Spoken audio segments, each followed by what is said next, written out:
Hey there, buddy. Welcome to our table reading for Shaun of the Dead. I don't know. I went to high school when this comedy came out, and it's made me laugh ever since. So I figured, why not give it a read and have some fun ourselves? So our cast of characters tonight for action description. Where's she at? Perfect. We got Anne helping us out down there. I'm going to be taking over the role of Shaun, and I don't know. I might have already gotten some. Yeah, we'll see that over the course of that. Anyway, taking over the role of Ed. Where's he at? Perfect. Oh, that's rude. All right, cool.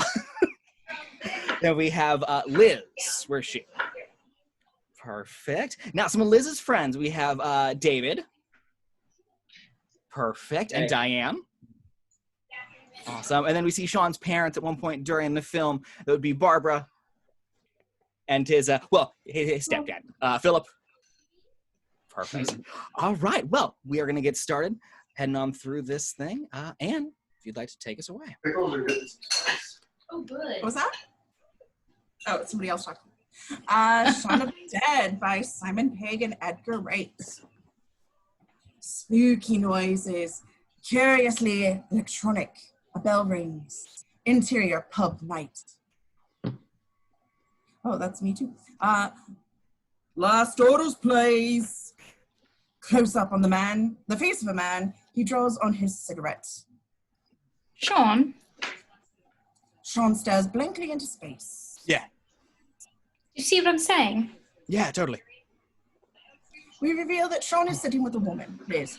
They are both in their late 20s. Liz looks slightly concerned and Shaun looks slightly confused. They are having a drink. You shouldn't feel so responsible. Yeah. I know he's your best friend, but you do live with him. I know. It's not that I don't like Ed. Ed, it's not that I don't like you. It's all right. We reveal Ed right next to him, playing a horror-themed fruit machine which bleeps spooky electronic noises. He's in his late 20s and slightly overweight. It'd just be nice if we could Fuck. spend a bit more time together. Bollocks. Just the two of us. Cock it. Bobby. We have a laugh, don't we? Yeah. Shaun and his smile showing some private joke. Shaun relaxes momentarily off the hook, but with Ed always here, it's no wonder I end up bringing my flatmates out, and then that only exacerbates things. What do you mean? Well, you guys hardly get on, do you? No, what does exacerbate mean? It means to make things worse. Oh, right. Well, look, it's not that I don't like David and Di. I mean, guys, it's not that I don't like you. All right. All right. we reveal David and Diane sitting next to Liz, both in their late 20s. David is trendy but straight-laced. Di is colourful and chirpy. They hold hands. And it's not that I don't want to spend time with you, because I do. It's just, well, Ed doesn't really have too many friends. Can I get any of you cons a drink? Shaun closes his eyes. Anybody? Hi. I'm fine, Ed. Oh, Shaun? Shaun nods. Ed holds out his palm to Shaun, who sighs and reluctantly hands him a $5. Meanwhile, David steps in. I know friends are important, Shaun, but you've got to set aside quality time for just the two of you. I know I would if I was Lizzie's boyfriend. David looks at Liz with affection as Diane chips in. We'll get out more. Dax has always taken me out to see his listed buildings. I'm always dragging him to the theatre. I'm not so hot on theatre. I took my students to see this great new play about incest. Very cool, lots of swearing. He's not so hot on theater. Well, how about a nice meal? You could go to that restaurant me and Dax go to, the place that does all the fish. It's your anniversary soon, isn't it? It was last week. Oh, so did you do anything special? We came here. Yeah, but that was just you and me. And Ed, He wasn't with us. he was sitting at the bar. It's not the same. Shawnee, hog lumps. Hot scratchlings hits Shaun square in the face. Shaun, what I'm trying to say is I need something a little more. Shaun offers her a pork scratching. She declines. More than spending every night in the Winchester. I mean, I'm 29. I've got things I want to do with my life. I want to get out of there, do more interesting stuff, live a little bit more, but I'd love to be able to do it with you. But I want to do it with you, but I want you to want to do it too. Liz laughs grimly at her own silly sentence. She then takes a pork scratching and regards Shaun with a mixture of exasperation and affection. I don't want to go on at you. Jesus, listen to me. I'm beginning to sound like your mum. Not that I know what she sounds like. You still haven't met his mum? Not yet. I can't believe you haven't met his mum. It's not that simple. Don't you get along with your mum, Shaun? It's not that I don't get along with her. Are you ashamed of your mum, Shaun? I'm not. I love my mum. I love his mum. Ed. She's butter. Ed. Shaun? Shaun. Guys. Shaun. Liz. I totally understand what you're saying, and I agree. I really do.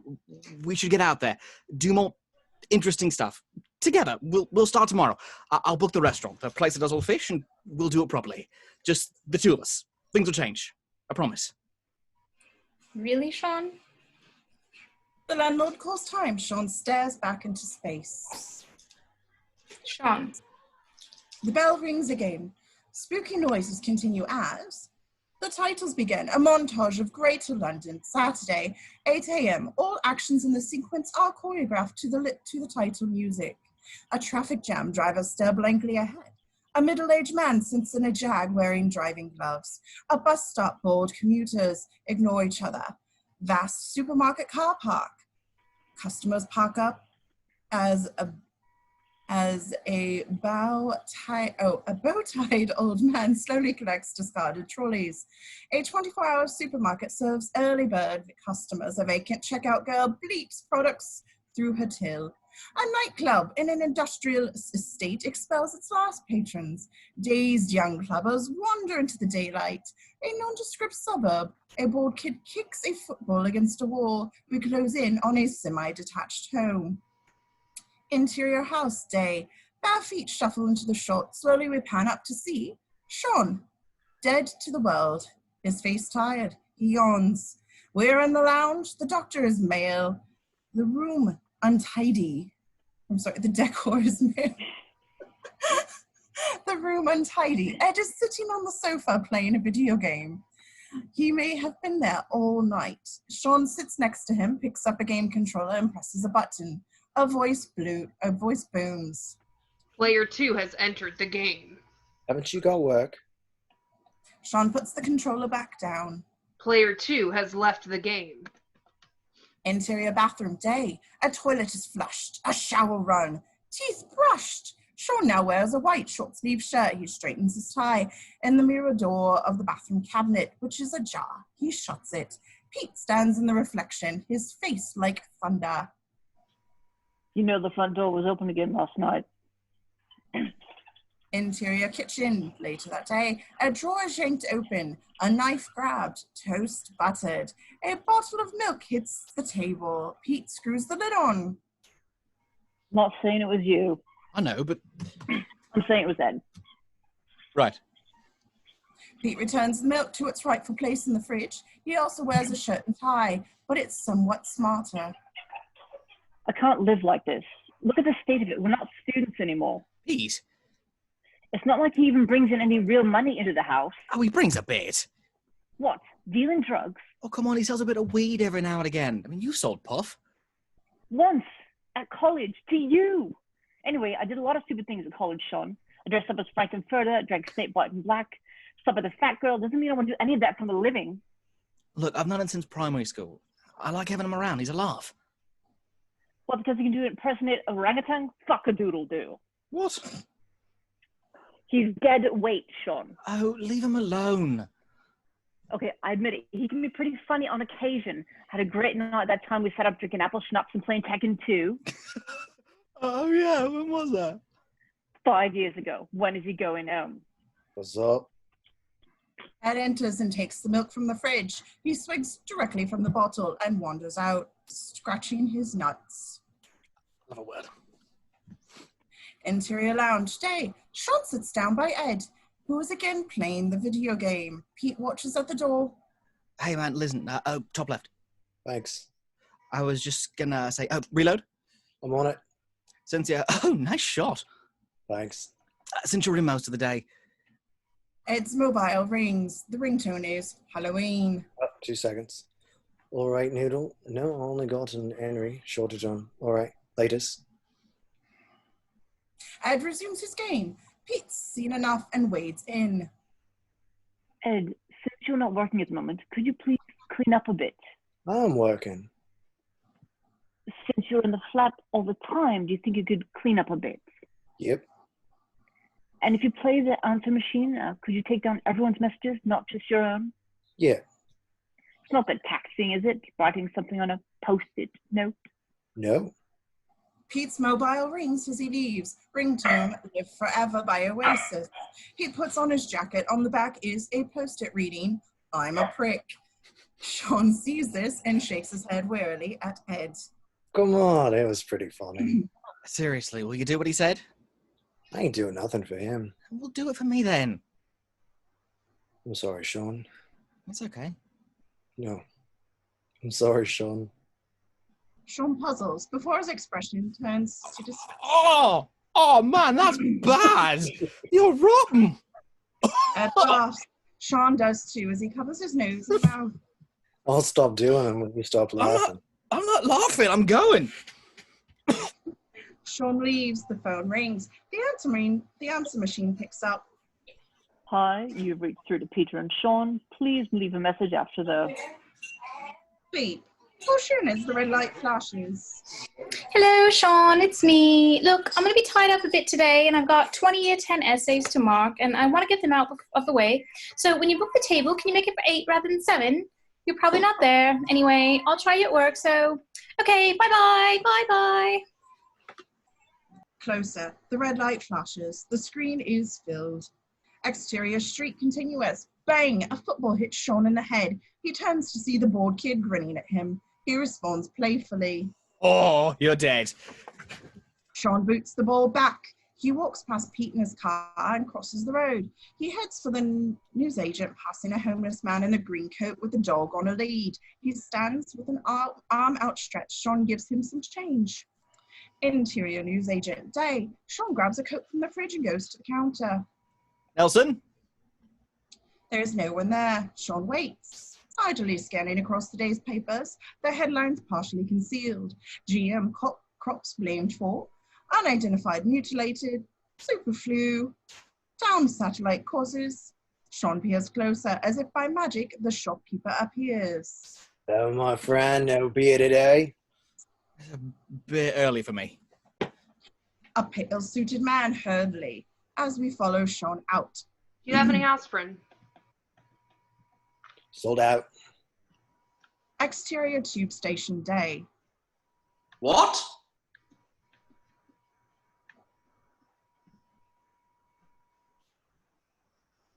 Body on the line. Shaun stands amid livid commuters. A police car blazes past. Interior bus day. Shaun is sat on a bus crowded with blank passengers. A pasty guy listens to his Walkman. An old man slowly nods off. Shaun looks out the window. Out on the street, he sees a young woman faint. A number of passerbys rush to her aid. Gather around, everyone. Interior shop floor, electrical store day. Gather around. Now, Mr. Sloman's being off sick. I'm afraid Ash is also a bit under the weather. So I'm taking charge as I'm the...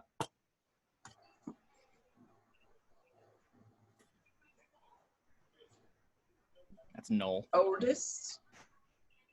Senior staff member. We reveal a bunch of surly young shop assistants chewing in unison. In front of Shaun, among them, Noelle and Danny.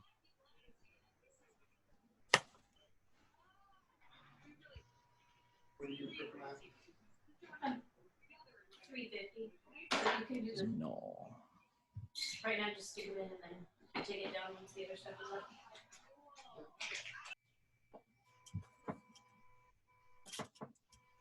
I'm feeling under the weather. Can I have the day off?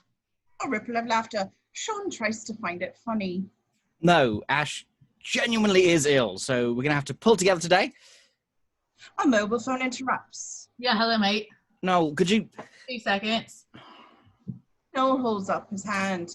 Shaun concedes weakly. Yeah, man, I was totally munted. Yeah, I spoke to him. He's only got an Henry. Shaun is left twiddling his red biro. All right, man. Laters. Continue. Thanks. As Mr. Sloman says, there's no I in team, but there is an I in pie. But team, anagram, I don't know what he's talking about. That's it. The assistants are already off, ambling to their stations. Danny, can you... Danny's already opening the front doors. And Sarah, will you... Sarah's already switching the bank of TV screens. Phone off, please, Noel. This isn't a social gathering. Shaun pockets his biro and tries to look at the officials. All right, keep your hair on, Granddad. Hey, I'm only 29 for Christ's sakes. How old are you? 20, 22? 17. Really? No, look, I know you don't want to be here forever. I mean, neither do I. I got things I want to do with my life. When? Noel points to Shaun's top pocket. His biro is leaked. You got red on you. Interior electrical store later. Shaun is demonstrating a TV to a young couple. This one comes with a digital package. You've got your lifestyle channels. Flip, we see a mooning couples on Trisha. You got the entertainment channels. Flip, we see a lame game show with contestants in a funny costume. An unseen commentator laughs uncontrollably. You've got your news channels. Flip, we see images of a crash site, people in white suits, a grave-looking scientist, a distraught vox pop, a convoy of military trucks. Red lights flash. Shaun stops, flipping. Shaun. With the customer. It's your dad. Shaun looks to the counter. With Noel is a middle-aged man. Shaun apologizes to his customers and goes over. Phillip is grinning bear of a man. He wears driving gloves and makes only cursory eye contact with Shaun. Phillip? Shaun, I trust you haven't forgotten about tomorrow. No. Your bi-monthly visit? I haven't forgotten. You could bring flowers. You forgot to send Barbara flowers on Mother's Day. Yeah, I was gonna. And not a cheap posy from a garage forecourt. I wasn't gonna. The Texaco. All right. Well, we'll look forward to seeing you tomorrow then. They glare at each other before Phillip heads for the door. Shaun watches him leave, noticing another convoy of military trucks on the street. Red lights flashing. Thought this wasn't a social gathering. What? How come you're allowed to talk to your dad? All right, look, A, he's not my dad, he's my stepdad. And B, it was an emergency. What, buying your mum's flowers? Yes. Noel grins to some nearby assistants who snigger. Look, Noel, whenever you might think, I don't find it difficult to keep my work life and my social life separate. Sorry, my computer here. The phone rings. Danny answers. Shaun, Liz for you. Shaun takes it, adopting a business-like tone. Hello. Hello, it's me. Hello. Just quickly, did you get my message? Shaun sees that Noel and the other assistants are watching. Yep. So it's all okay then? Yep. 8 instead of 7? Yep. Shaun picks a yawn and makes a wrap it up signal. Okay, cool. Well, ring me later. Goodbye, Liz. Bye. Shaun hangs up and turns to Noel and the others. Liz, just head office. Nothing to panic about. Exterior, interior, florist, evening. A distressed businessman is crying loudly, runs past the window of the florist. Inside, Shaun watches him go. Sir? Sorry, yeah, they're for my mum? The florist produces some tags. To a wonderful mum or pal super mum? The first one. Shaun writes out on the card and hands it back. He looks back to the street. On the other side of the road is a scruffy man on the steps of a church, surrounded by pigeons. Shaun watches as the scruffy man swipes at the pigeons. Amazingly, he catches one. Shaun's transfixed as the scruffy man raises the pigeon to his mouth. Surely he isn't going to. A bus pulls up outside. Shaun cranes to see through the windows, but the bus pulls away and the scruffy man is gone. hell is going on? Exterior tube station evening. Shaun is again amid the crowd of pissed off commuters. Bodies on the line. Suicides. Suicide? Suicides. 3. The guard raises 3 fingers. Shaun is a little freaked. Interior bus evening. Shaun is again on a bus crowded with blank passengers. The man next to Shaun coughs loudly. A lady in the front seems to have nodded off and is dribbling. The bus is barely moving. Exterior street. Moments later, Shaun walks. Cars honk, a traffic jam clogging up the road. He looks ahead to the cause. The car is stalled at the lights. A hand slaps Shaun on the arm. Oh my God, Shaun! Yvonne? Yvonne is in her late 20s. She's jovial and short, and Shaun embraces, slightly awkwardly. How are you doing? Surviving? I haven't been you since the days of... Yvonne bells a house beat and does a little dance. Shaun nods. A crowd starts to gather around the stalled car. Yeah, good times. You living around here? Yeah, you? Yeah, I've just bought a place. Bought? More people gather around the car. Bit grown up, eh? You still with? Liz, yeah. That's great. She's still teaching. An ambulance pulls up. The siren forces them to shout.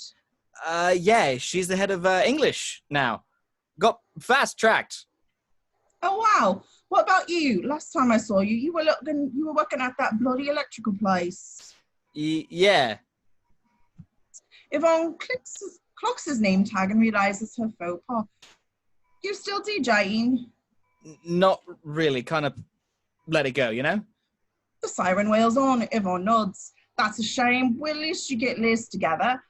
Glad somebody made it. How long's it been now? 4 years last week, actually. You doing anything special? No, we're going for a meal tonight. Oh, anywhere nice? The siren slows. Realization dawns. Shaun goes ashen-faced. Interior house evening. Front door swung open. Flowers thrown into the sink. Yellow pages flung open. We see on the page, Portuguese, the place that does all the fish. Shaun anxiously paces on the phone. Ed plays his video game. You gonna thank me? What for? Tightening up. Don't look that tidy. Well, I had a few beers when I was finished. The phone picks up at the other end. Portuguese, can you hold, please? Want your messages? What? Ed produces a scrap of paper and reads it aloud. Your mom rang about you going around tomorrow. Liz phoned about you guys eating out tonight. Then your mom phoned again to see if I wanted to eat her out tonight. Hello? Look, I know it's short notice, but have you got a table for 2 tonight? Sorry, we just gave away our last table. Click. The line goes dead. That wasn't true about your mom. Shaun stares at the receiver, deep in thought. What are we going to do? Where are we going to go? Winchester.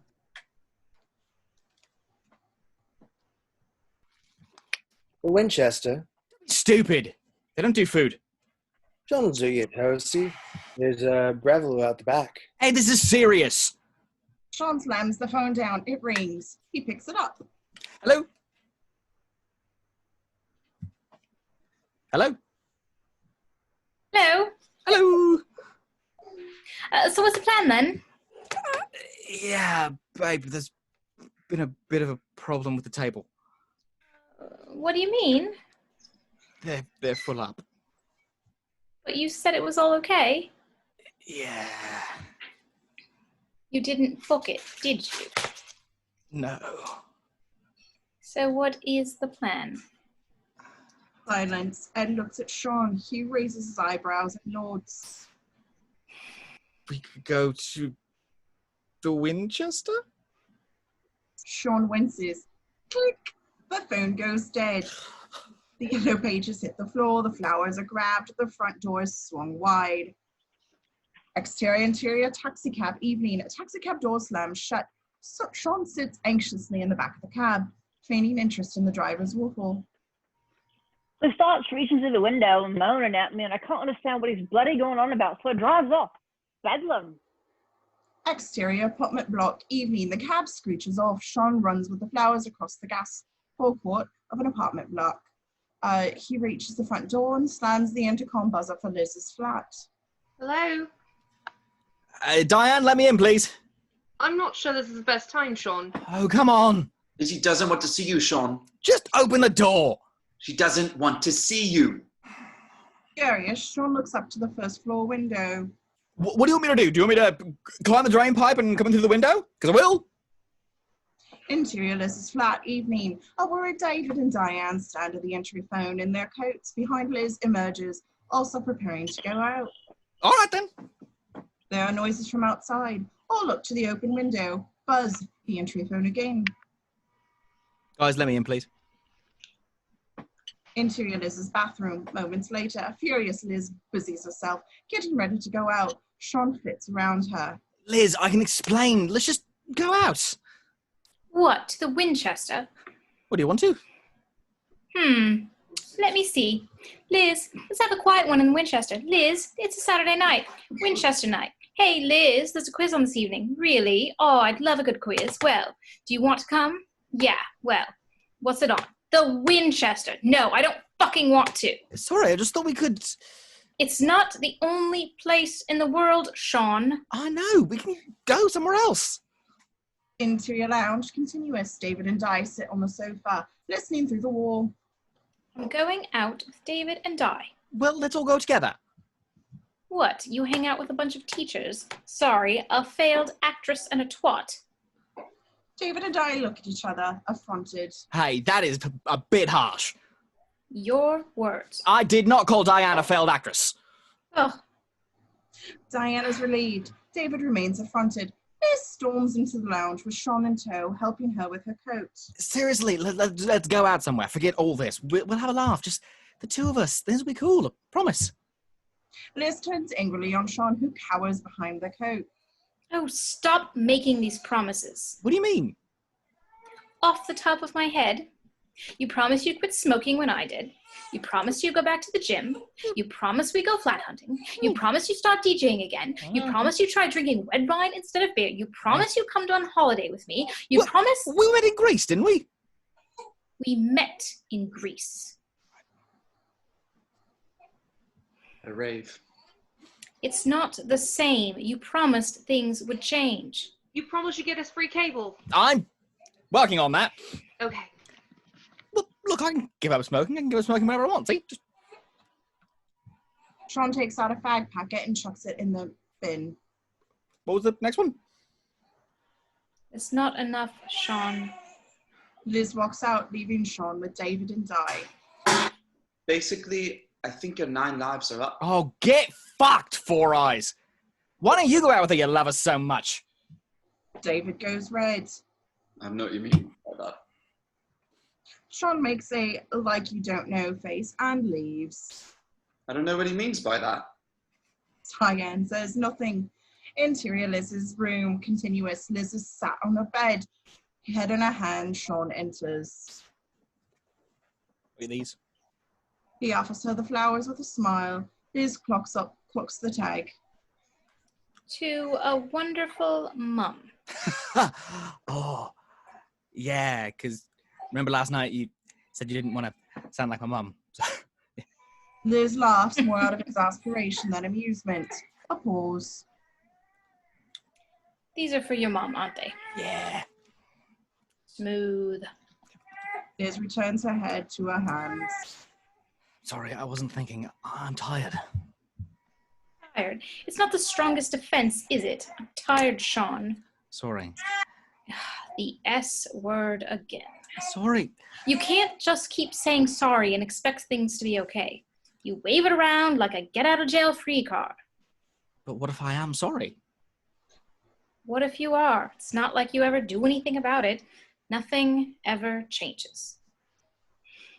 Look, I've got to do something. If I don't, I'm going to end up in that pub every night for the rest of my life, like those other sad old fuckers, drinking myself to death, wondering what the hell happened. What do you mean, do something? Exterior Liz's flat, evening. Slam. Shaun stood outside, still in his work clothes, still holding the flowers, face like Thunder. Rain falls. Shaun stares blankly ahead. Exterior the Winchester night. Shaun walks towards the pub, still holding the flowers. He sees a snogging couple in the shadows. He throws the flowers into a nearby bin. Shaun A. Interior the Winchester night. Hog lumps. A packet of port scratchings hits a glum Shaun in the face. A cheerio joins him at their usual table. Behind, a wall-mounted TV shows the squad car whizzing through the suburbs, lights flashing. Seconds later, the pub is illuminated by flashing lights of a passing squad car. Fuck her. You got your pint, you got your pig snacks, what more do you want? Your favourite monkey, don't you? You want me to do Clyde? Ed proceeds to ape Clyde, the orangutan from Every Which Way But Loose. Shaun looks at him, bereft. See? I know you can get over it. It's been 7 hours and 15 days. Nothing Compares to You starts up on the jukebox. Who the hell put this on? It's on random. Oh, for fuck's sake, John? Ed motions to John for another round.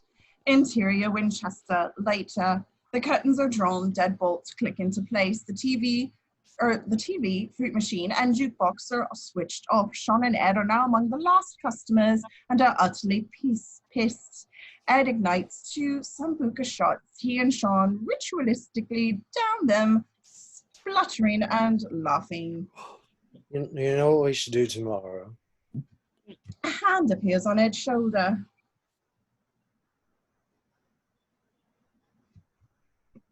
That's also you, Anne. Oh, I don't have John. Oh, the that's the landlord. landlord. Keep it down a bit, lads. Sorry, John. Sorry, John. John moves off with their empties. Ed continues quietly. You know what we should do tomorrow? Keep drinking. Have a Bloody Mary first thing. Get a bite at the King's Head. Grab a couple at the Little Princess. Stagger back here and bang. We're up at the bar, 4 shots. How's that for a slice of fried gold? Shaun remains utterly glum. Come on, man. Talk to me. Just leave it, Ed. What did she say? What? What a bitch. She said if she stayed with me, she was going to end up sitting in here every night for the rest of her life with these sad old fuckers, drinking herself to death, wondering what the hell happened. That's harsh. These are not sad old fuckers. These are rich, interesting characters. Put away to a number of sad old fuckers around the bar. Like who? Ed points to a mullet-haired 50-something at the bar. Snake hips, always surrounded by women. Bigamist, strangled his first wife with a drop excluder, invented the mobile disco. Vaguely amused, Shaun points to an Irish spinster necking whiskey. All right, what about that? Ex-porn star, done it all. Mish, doggy, reverse cowgirl, A2M, starred in the world's first interracial hardcore loop, Cafe Ola. Well, what about John? Who, the Barrel? North London Mafia. Shaun laughs and shakes his head. That really is true, Bagger. Big Al says so. Yeah, Big Al also says dogs can't look up. Think about it. The gruff demeanor, handy with the blade, Bernie, the trophy wife.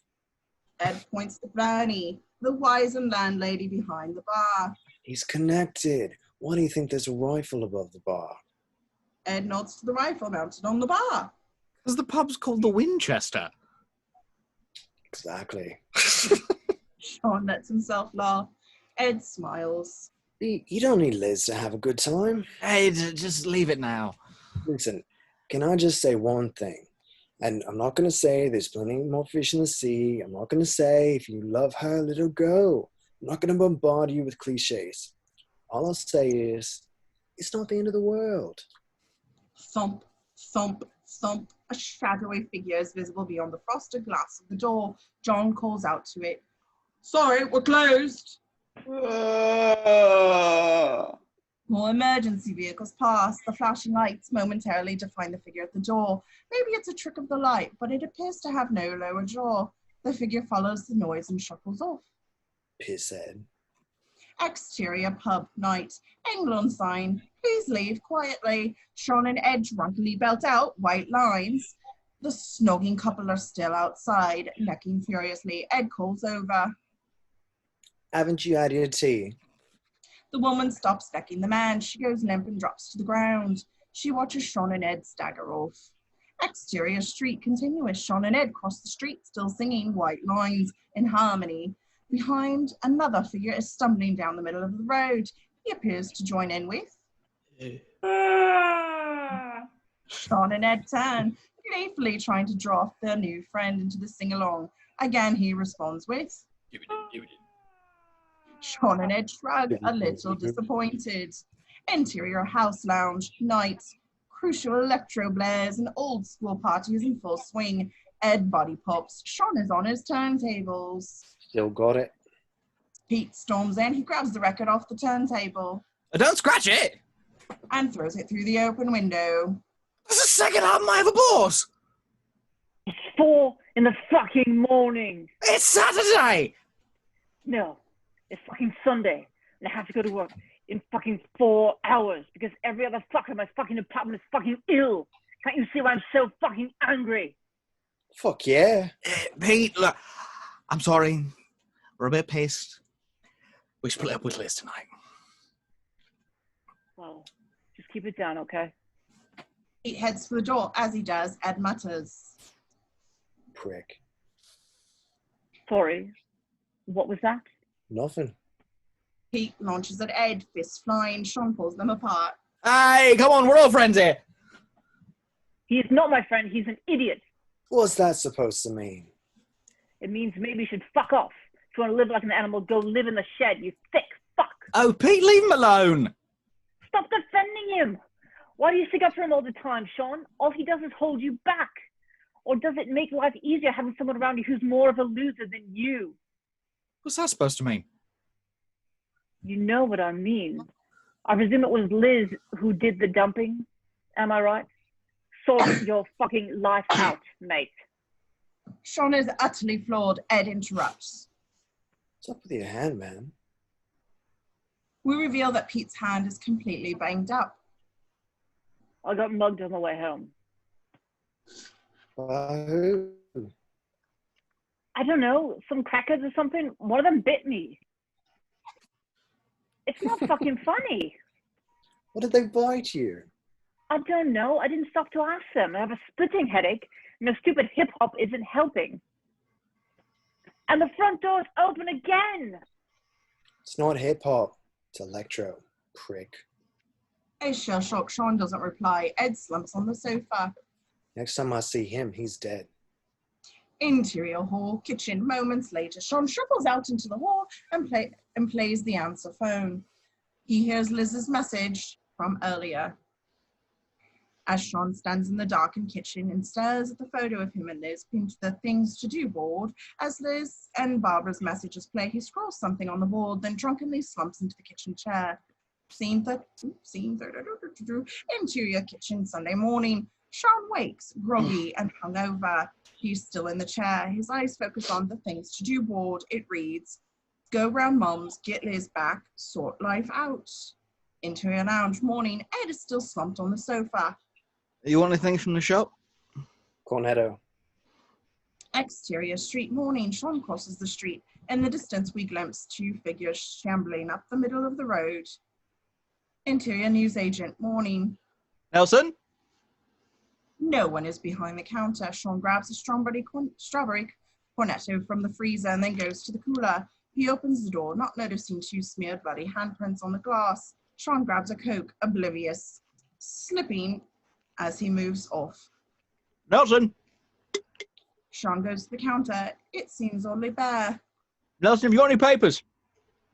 Shaun shrugs and puts some change on the counter. Nelson, I owe you 15 pence, Nels. All right. Shaun leaves. In the security mirror, we can see the body of Nelson slumped at the back of the store. Exterior street, morning. Shaun crosses the street again. One of the figures is close now, its arms outstretched. It wears a green coat and trails a dog lead in its hand. Shaun fishes in his pockets without really looking over. Yeah, sorry, mate, no change. Shaun goes inside. In the distance, we can see the figure Nelson shamble out of the shop. Into a lounge morning, Shaun sits down and puts his feet up on the coffee table, cracks open his Coke and picks up the remote, flicking idly through the Sunday morning telly. News, a reporter. Religious groups are calling it Judgment Day. There's MTV, The Smiths, panic on the streets of London. News, another reporter. As an increasing number of football show commentator, serious attacks on. News, a different reporter. Again, people who are literally being wildlife show. Lions devour a gazelle, eaten alive. News, a very harassed reporter. Witnesses' reports are sketchy, but one unifying detail seems to be that the attackers in many instances appear to be kids show TV presenter. Dead excited to have with us here. Shaun flips back to the previous channel, curious news. A harassed reporter. Accounts of multiple unidentified assailants. Shaun leans forward to watch more closely. There's a girl in the garden. Shaun turns. Ed is peering through the back window. What? In the garden, there's a girl.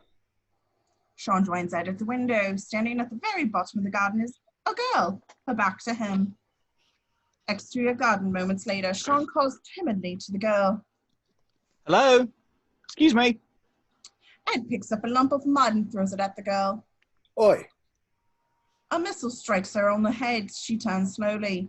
We see her face. She's pale, greyish. Her eyes are lifeless and cloudy. Her hair is matted with something. Her checkout girl's uniform is dirty and torn. The image is horrific and unmistakable.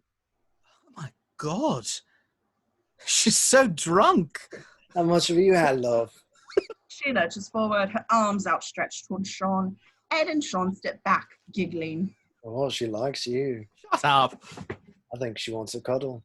She keeps coming, mouth open, hissing. Shaun backs up. Look, I've just come out of a relationship. He trips and falls. The girl is quickly on top of him. Ed, do something. Wait there. Ed runs back into the house. Ed! 2 seconds. Shaun gets a clear look at her eyes. Something's not right. Hold it there. Ed has come running back with a fun camera. Takes a snap. Get her off me. Ed pushes the girl away. She stumbles, then comes back at them both. Ed gets his first good look. What's up with your eyes? What's up with her eyes? Shaun jumps up and shouts to the girl. All right, no, seriously, I'm warning you. She keeps coming. Shaun clocks her name badge. Mary, look, I'm going to get physical. I mean it. She keeps coming. Shaun loses his patience. Right, this is it. Fuck off. Shaun shoves Mary hard in the chest. She stumbles down the garden, falls backwards, and impales herself onto the rusty remnants of the freestanding clothesline. The metal pole protrudes through her stomach. Blood oozes through her top. Shaun puts his hand to his mouth. Ed bites his lip. Squelch. She gets up. Shaun is momentarily relieved before seeing the gaping hole in her stomach. Ed starts to wind on about the fun camera. Shaun bats it out of his hands. I think we should go back inside. Okay. They turn to see a hulking man right behind them, his eyes dead also, his massive injuries to his face and neck. Into a lounge moments later. Ed stands by the window. The curtains are drawn. What's going on? Shaun? Shaun's on the phone, dialing fast. Shit, it's engaged. What about an ambulance? It's busy, Ed. Fire engine? Ed, it's one number, and it's busy. Plus, we want a fire engine anyway. Anything with flashing lights, man. Like, are they still out there? Ed opens the curtains. Mary and the Hulk are still out there. They look at Ed and promptly shuts the door or curtains again. Yeah. What do you think we should do? Let's have a sit down. They sit on the sofa, upright, close to each other. They watch a tired and troubled newsreader on the TV. Behind them, through the hall, we see the front door move. Although it's been hard to establish how this could have happened on such a wide scale and so rapidly. Behind them, the front door opens. Environmental health officials have refused to confirm that the phenomena is the result of a virus. We see live footage of shambling figures in a street. Do you think this is the same thing? Behind them, a suited man wanders in. The Home Office are asking people to stay in their houses. Ensure your residents are secure with all windows and doors firmly locked. Shaun and Ed turn to each other, then look. Behind. The suited man lumbers into the lounge. His shoulder has been torn away. He looks pale and hungry. What? Contact with these individuals. Shaun and Ed jump off the sofa. The suited man lurches. Compromised, it is important to remain calm. Shaun and Ed panic.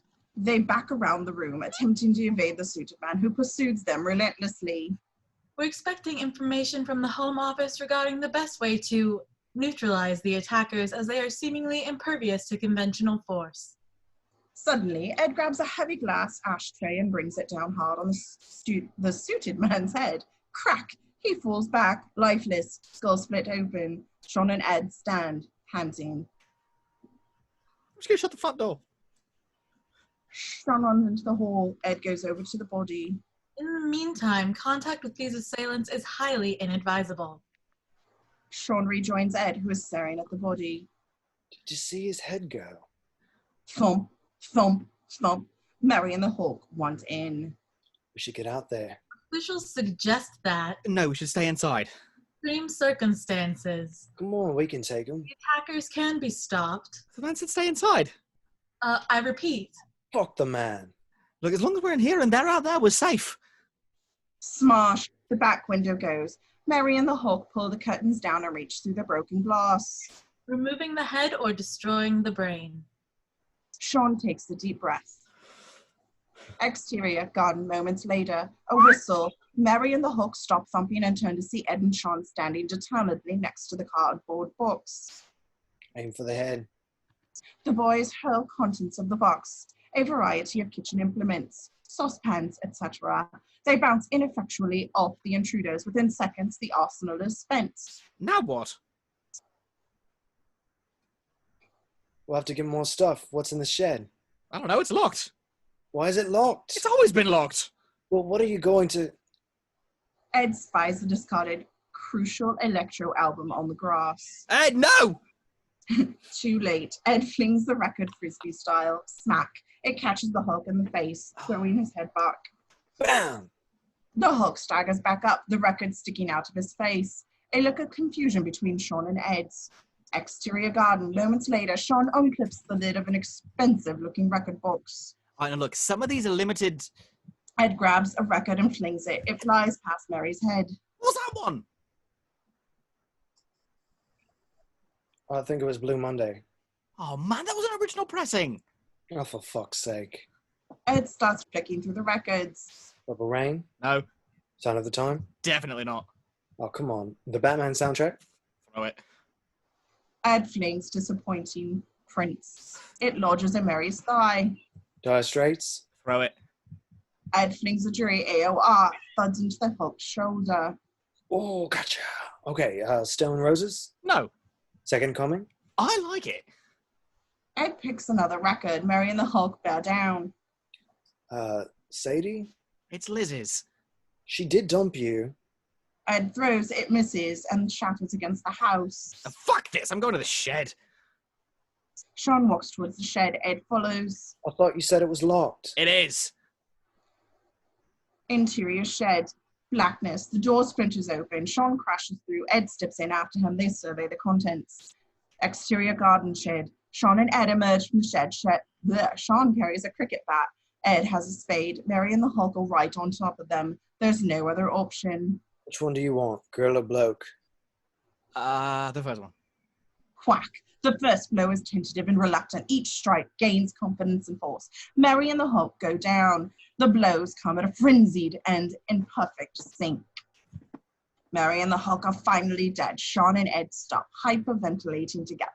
Their hands bloodied, their clothes splattered, and their faces shocked. A baptism of gore. Interior lounge day. Shaun and Ed are back on the sofa. Shaun has a mug of tea in his shaking hand. Ed eats his cornetto and points to Shaun's shirt. Got red on you. A frazzled correspondent stops over the footage of the greyish man clawing at the glass in an observation room. Scientists have now confirmed that in all cases, people receiving bites have experienced headaches and nausea and developed symptoms similar to those displayed by their attackers. If you know someone who has been bitten, it is absolutely essential that you isolate them immediately. Shaun and Ed look at each other. Interior front hall moments later. Shaun and Ed stand at the front of the stairs, looking up. Pete? Pete? Why don't we just go up? I'm not going up there. Why not? Because A, he might be one of them. And B, he might be really annoyed. Pete? Must have gone to work, right? How come we didn't drive? Probably got a lift. Said I wasn't feeling well, right? Pete? Oi, prick! Nothing. He's not in. You're not in. Shaun thinks. Ed gets out of his fags and offers one to Shaun. Nah, I've given up. Since when? Since... Just as Shaun remembers, the phone rings. Interior hall continuous. He picks up. Liz? Shaun? Mum, I was going to call you actually. Is everything okay? Ed ears pricks up. He instinctively stubs out his fag. Yes. Are you sure? Some men tried to get into the house. Are they still there? I'm not sure. We've shut the curtains. Did you try the police? Oh, I thought about it. Are you okay? Did they hurt you? No, I'm fine. I'm fine. Mum? Well, they were a bit bitey. My God, The Mum. colour drains from Shaun's face. My God, Mum, have you been bitten? The colour drains from Ed's face too. No, but Phillip has. Oh, okay. Has she been bitten? No, Phillip has. Oh, okay. What sort of state is he in, Mum? Oh, he's fine. A bit under the weather. I see. What's the deal? We may have to kill my stepdad. Look, Mum, you're not safe there. Sit tight. We'll be on our way over. Oh, I don't want to cause a fuss. We're coming to get you, Barbara. Interior lounge moments later. Slam. A boot hits the coffee table. Ed laces. Shaun paces. So, what's the plan? Shaun takes a deep breath. Right. Cue montage. We take Pete's car, drive over to Mum's. Shaun and Ed are driving along in Pete's car. They pull up at a Barbara and Phillip's and run heroically inside. We take care of Phillip. Shaun and Ed stand armed behind a zombie Phillip. I'm so sorry. Anguished, Shaun and Ed whack Phillip on the head. Then we take Mum to Liz's place and wait there for this whole thing to blow over. Shaun, Ed, and Barbara are greeted by a grateful Liz on the doorstep. They sit inside drinking tea and eating biscuits. Back to the scene. Why do we have to go to Liz's? Because we do. She dumped you. I have to make sure she's okay. Why? Because I love her. Shaun surprises himself. A pause. All right, gay. I'm not saying that, though. Why not? If we hole up, I want to be somewhere familiar. I want to know where the exits are, and I want to be allowed to smoke. Okay. Take Pete's car. Cue montage. Get Mum. Shaun and Ed pull up at Barbara and Phillip's. Deal with Phillip. They stand behind zombie Phillip. I'm sorry. Last anguish, they whack Phillip. Go to Liz's, pick her up, and then come back here, wait for it all to blow over. Shaun, Ed, and Barbara arrive at Liz's. Shaun carries Liz to the car. They pull up at the house. They sit down drinking tea and eating biscuits. Back to the scene. Perfect. Wait, no, sorry, we can't bring them back here. Well, why not? Well, it's not exactly safe, is it? Yeah, and look at the state of it. There's a corpse in the living room. Where's safe? Where's familiar? Where can I smoke? Shaun and Ed look at each other. Cue montage. Get Mum. Shaun and Ed screech up. Do Phillip. Shaun and Ed are in a hurry. Sorry. Whack. Get Liz. Then wait for all this to blow out in the truly sensible and safest place there is, the Winchester. Shaun carries Liz out. They pull up to the Winchester and are ushered in by John and Doris. They sit drinking and eating bar snacks. Back to the scene. How's that for a fried gold sandwich? The TV is still on in the background. To recap, it is vital that you stay in your homes. Make no attempt to reach loved ones and avoid all physical contact with the assailants. You believe everything you hear on TV. Shaun flicks off the TV. Interior front door moments later. A curtain is pulled back. We see Pete's Renault. Megane. I see it, man. It's right outside. Shaun's at the front door. Ed is psyching up. They both have their respective weapons, a spade and a cricket bat. Right, what's the zombie situation? Don't say that. What? That. What? That. The Z word. Why not? Because it's ridiculous. Okay. Are there any out there, though? Shaun looks out. The street seems empty. No. Maybe it's not as bad as other... Oh, no, there they are. Shaun points. We frame a fraction to see lots of zombies. Right. Let's do it. Just gonna have a wee first. Shaun skips to the loo. Ed calls after. Can I drive? What? I always wanted to drive Pete's car. I might not get another chance. Shaun shrugs and throws Ed the keys. Interior bathroom moments later. A zip is unfastened. A toilet is flushed, hand washed. Shaun stares at his reflection in the open door of the bathroom cabinet. He shuts it. The reflection behind him, nothing. Turns to see Pete, standing naked in the shower. His face is contorted with pain. His blank, milky eyes fix on the shocked Shaun. Pete! Hi! Zombie Pete reaches out, his hand black and gangrenous. Listen, man, we're gonna borrow your car and bring it back.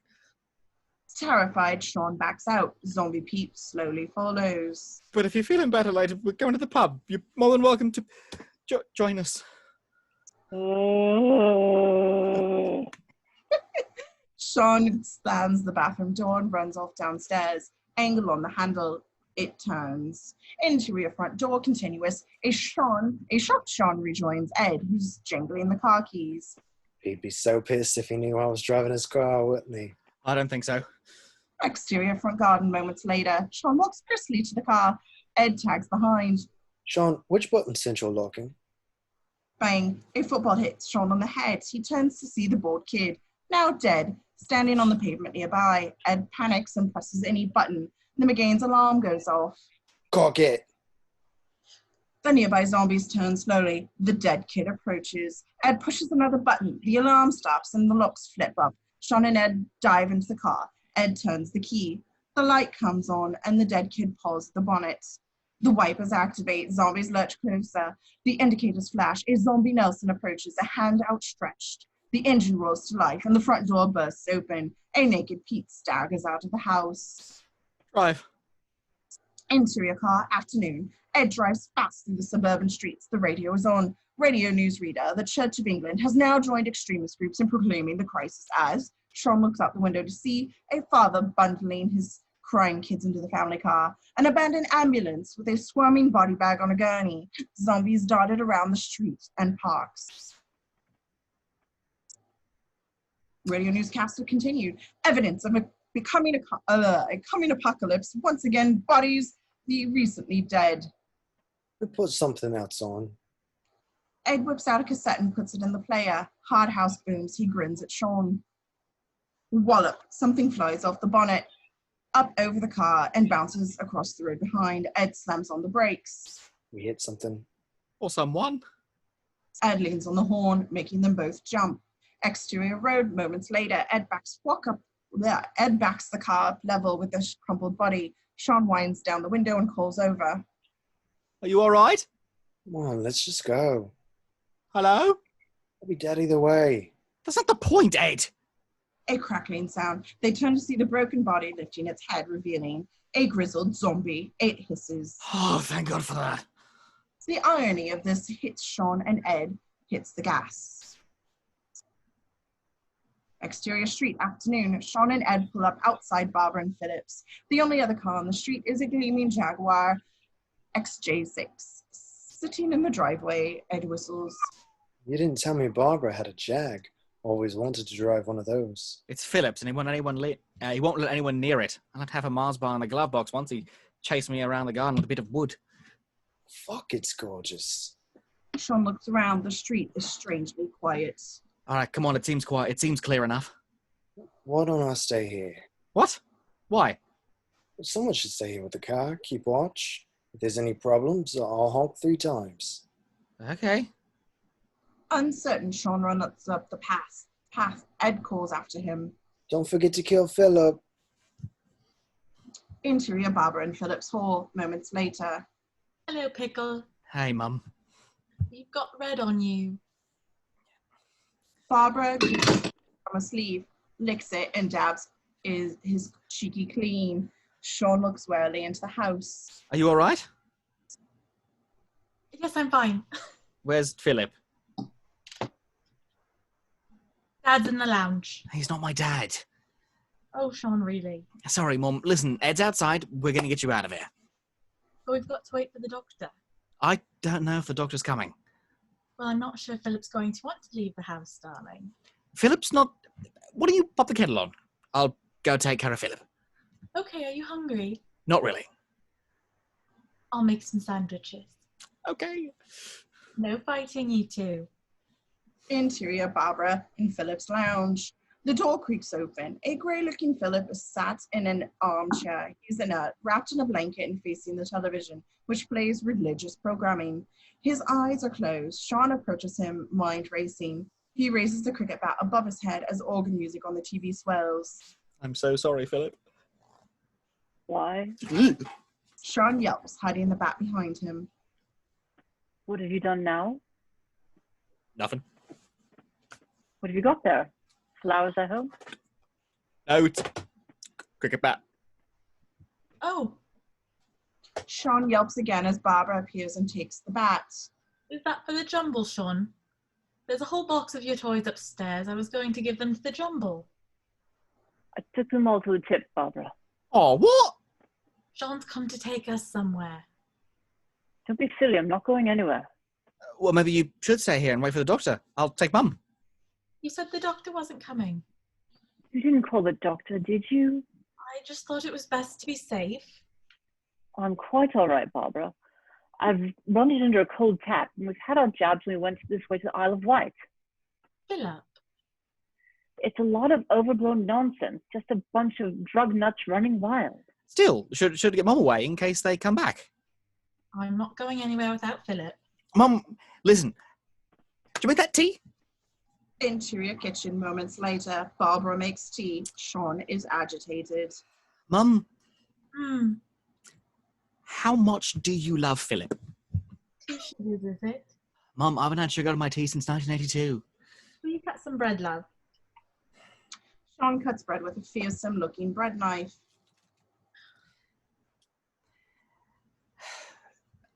Mum, how much do you love Philip? For goodness sake, Shaun, must we go through this again? Look, I'm sorry, but what would you think if I told you over the years he's been quite unkind to me? You weren't always the easiest person to live with. Mum, he chased me with a piece of wood. Well, you did call him a you-know-what. Did he tell you that? Yes, he did. Motherfucker. Shaun! Sorry, Mother. Mum, did you know that on several occasions he touched me? Barbara flashes Shaun a look. Sorry, that's not true. Made it up. Look, Mum, you don't understand. Barbara stops what she's doing, turns to Shaun. No, you don't understand. Philip is my husband and has been for 17 years. I know you haven't always seen eye to eye, but I would at least expect you to respect my feelings. You have to be more adult about these things. Yes. Come on, Shaun. Philip has stood at the kitchen door, his arms in a sling. He looks weak, but still towers over Shaun. There comes time when you've just got to be a man. Shaun glances down at the knife in his hand and then back at Philip. His grip around the handle tightens. No. Exterior Barbara in Philip's house. Moments later, Shaun drags his cricket bat like a stroppy teenager as he leads Barbara and Philip up to the path. There are still no zombies around. Told you, this was a fuss over nothing. Ed stands at the end of the garden, hands in his pockets. Hello, Edward. My, you've grown. Better believe it. Ed nods to Philip and then whispers to Shaun. What happened? Was he coming? Wasn't as easy as all that. Ed tuts at Shaun and Philip stands by the jag. So we're following you, are we? I think it's best if we go to the... Ed, where's the car? Ed looks sheepishly off. We follow his gaze to see the Renault wrapped around a lamppost. A write-off. I pranked it. You were parked. Yeah, guess we'll just have to take the jag. Shaun takes a deep breath and turns to Philip. Philip? What? A zombie appears right behind Philip. We recognize him as one of the dazed young clubbers from earlier. Look out! Too late, the zombie grabs Phillip and takes a huge bite out of his shoulder. Christ! Shaun sprints over and kicks the zombie clear. Phillip falls. Another clubber zombie approaches, complete with a whistle. Phillip, give me the keys. You're not driving that car. Phillip. Shaun spins and deftly smashes on his second zombie in the face, knocking the whistle down his throat. Give me the car keys. Phillip gives them to Shaun, who throws them to Ed. Ed, get Mom in the car. I'm on it. Ed catches the keys and looks at them. He smiles for a moment before ushering Barbara in. Shaun pulls Phillip off the ground. His neck gushes with blood. Don't worry about me. Worry about your mother. Slam. Shaun jumps into the back with Phillip. Barbara's up front with Ed, who's admiring the Jag's interior. Maybe I should drive? I've just adjusted the seat now. Go on then, just be careful. He's drowned out by Ed's hard house tape. They scream off. Interior Jag afternoon. London whizzes by. We catch whispers of accidents. A car driving erratically with a baby carriage on the roof. We see zombies beating down the doors of houses. A huddle of zombie kids are gathered around a body next to a banded ice cream van. Shaun attempts to bandage the profusely bleeding Phillip with his jacket. The hard house blares from the stereo. Can we please turn that noise down? Are you all right, dear? Would you like a tissue? I'd be fine if it wasn't for that bloody racket. It is a little loud. Ed turns it down immediately for her. Sorry, Barbara. Do you realize this is a 30-mile-an-hour zone? Oh, yeah? Ed winks at Barbara, speeds recklessly onward. Exterior apartment block continuous. The Jag screeches to a halt. Everyone is thrown forward. Now heavily bandaged Phillip moans in pain. Here. The forecourt is dotted with a few zombies who lurch over. Mum, this won't take a second. Shaun tries the door. It won't open. He turns to Phillip. Have you still got the child locks on? Safety first, Shaun. Shaun winds down the window and squirms out. Ed, stay moving. Any problems? Yeah, do the honks. Ed cruises off around the forecourt. Shaun heads for the door. 3 zombies block his path. He knocks them down. Buzz. Shaun slams the bell. Behind him, the floored zombies quietly pick themselves up and advance again. Hello? Before Shaun can answer, honk, honk, honk. Ed beeps from the Jag. Shaun turns. The zombies are right on top of him. Interior Liz is flat, continuous. A worried David and Diane huddle around the entry phone, which buzzes with the sounds of pitch battle. Liz emerges from her room and joins them. There is a noise at the window. It's Shaun at the glass. Guys, let me in, please. What are you doing? I've come to get you. You're bleeding. It's okay. Not mine. Liz opens the window. Shaun tumbles in, bat in hand. Liz looks at him, halfway between angry and impressed. Sorry, what are you doing? Shaun stands and catches his breath. Get you somewhere safe.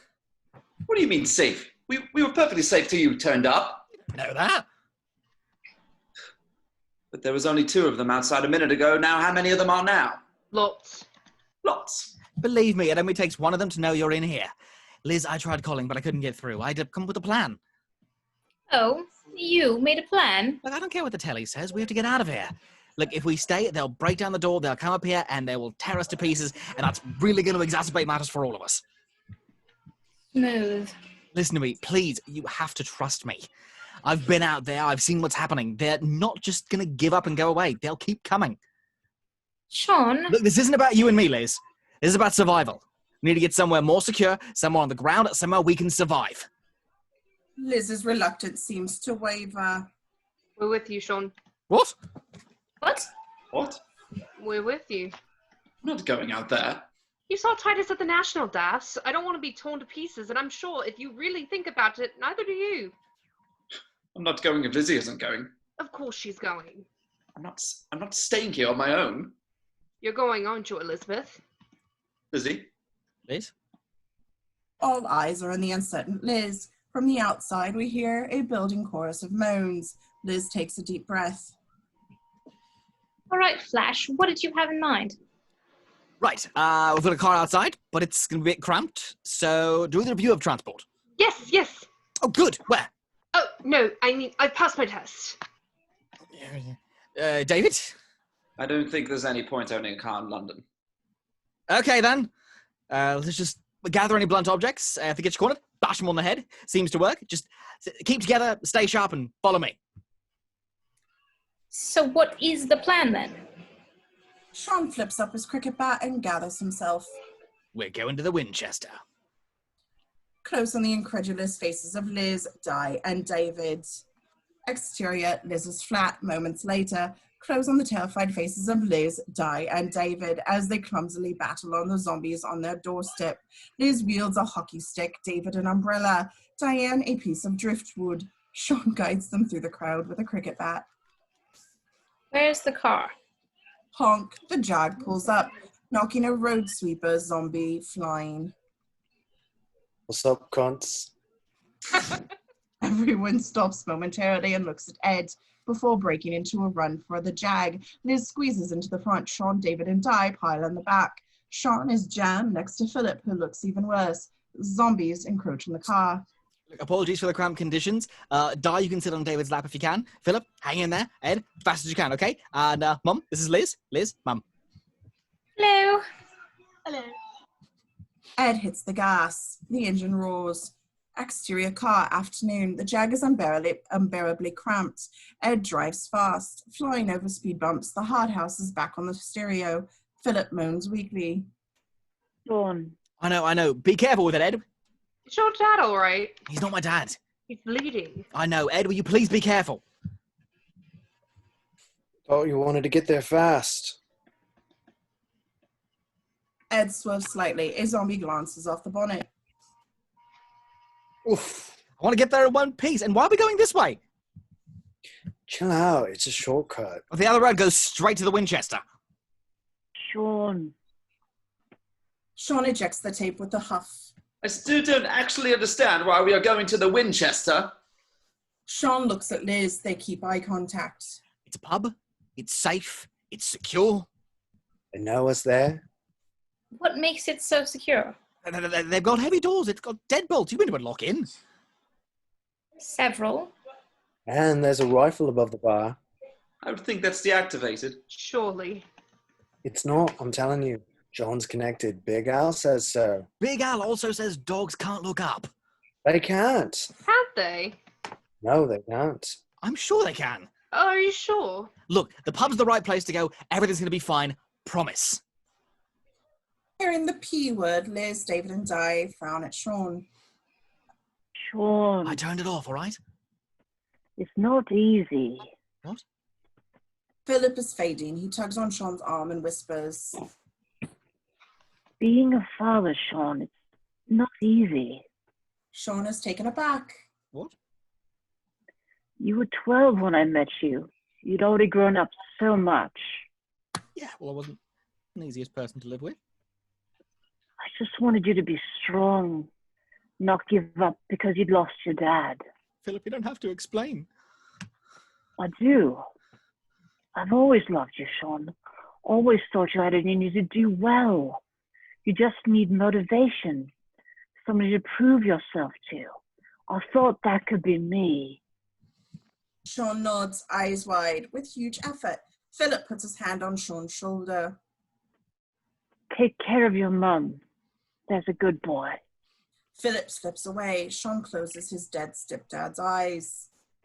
Ed, could you pull over? 2 seconds. Ed swerves again. Another zombie bounces off the Jag. Sweet chin music. Ed, could you just pull over, please? What for? Ed, just pull over! Ed slams on the brakes. Everyone is thrown violently around the interior of the car, turns 180, and screams to a stop. The passengers sit in shocked silence. Ed whoops. Right, what the hell are you doing? Chill out. Everyone's all right. Furious, Shaun punches the back of Ed's headrest. Stop telling me to chill out!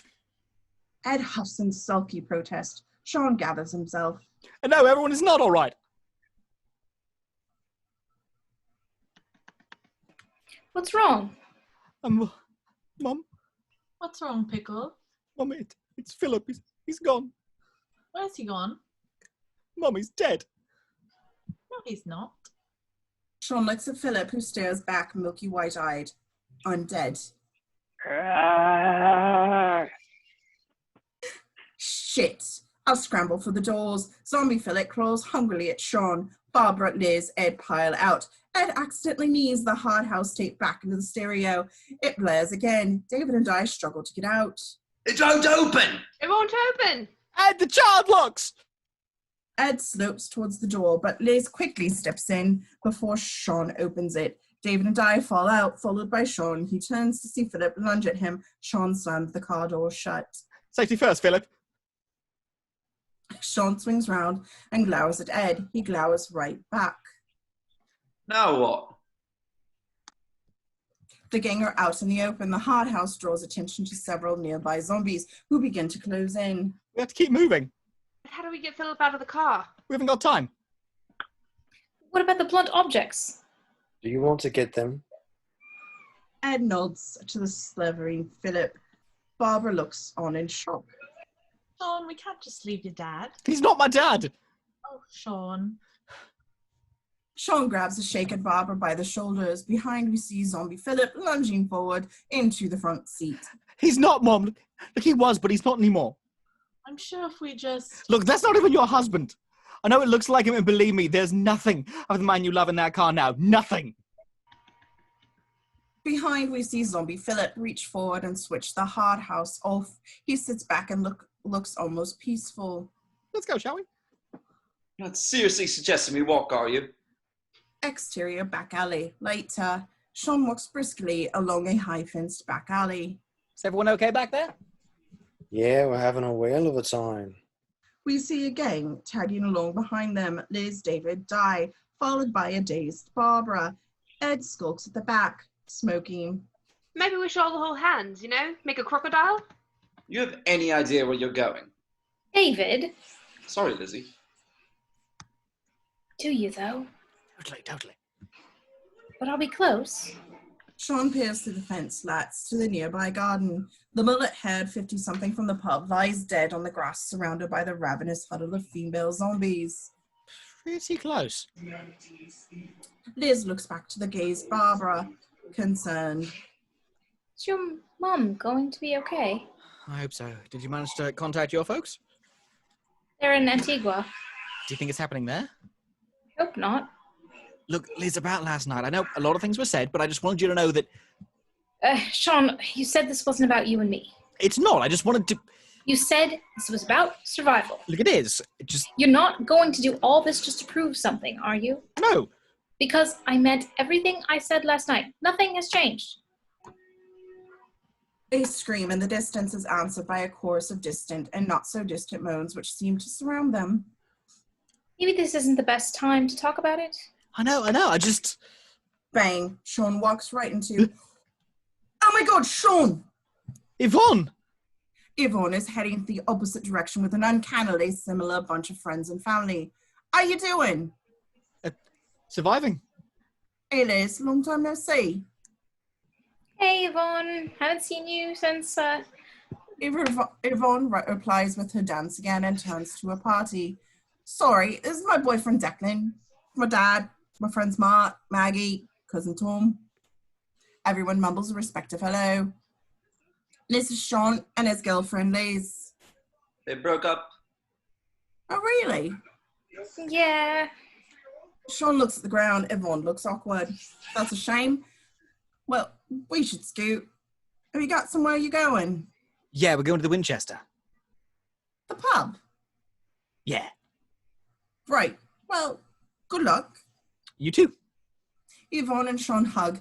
This time it's real and affectionate. The two groups move their separate ways. This is a weird poignancy to this passing before Yvonne calls out. Oi, Shaun! Yvonne points in a completely different direction.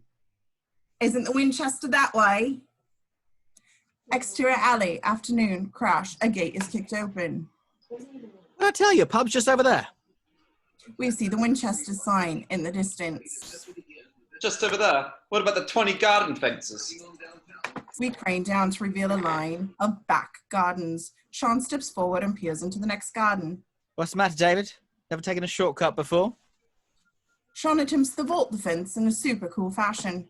However, it breaks under his weight, an entire section of fence falling flat. Shaun quickly gets up and beckons the others to follow. Barbara dawdles behind in a dazed fashion. I'm sure Jill and Derek live around here somewhere. Exterior gardens, afternoon. The gang move commando style from garden to garden. Of course, in reality, we are trespassing. Am I right, Lizzie? Liz doesn't answer. She's distracted by the evidence of other lives affected by the crisis. A dog sitting next to a dead body, a twitching silhouette of a hanged man, a zombie in pajamas clawing at patio doors. Exterior, the final garden, continuous. They reach a family garden complete with outdoor games. All right, everyone just stay where they... Hang on, are we all here? Di does a quick head count. 1, 2, 3, 4, 5. Yes. There's 6 of us. A yelp from the door. Mum! Shaun jumps into a trumpet and vaults into the fence with lightning speed. Exterior, penultimate garden. Anne lands to find Barbara sprawled on the grass. He helps her to her feet. Mum, are you okay? I don't think Jill and Derek do live here. Shaun looks into the house. A patio door is now open. Exterior, the final garden, continuous. Shaun, are you okay? Crash. Shaun tumbles through the fence, struggling with the pajama zombie. Oi! Liz and Dianne leap into action. David panics. Ed slopes around for the weapon, but Liz is already brandishing a kid's chair. Ed shrugs and backs off. Break it up!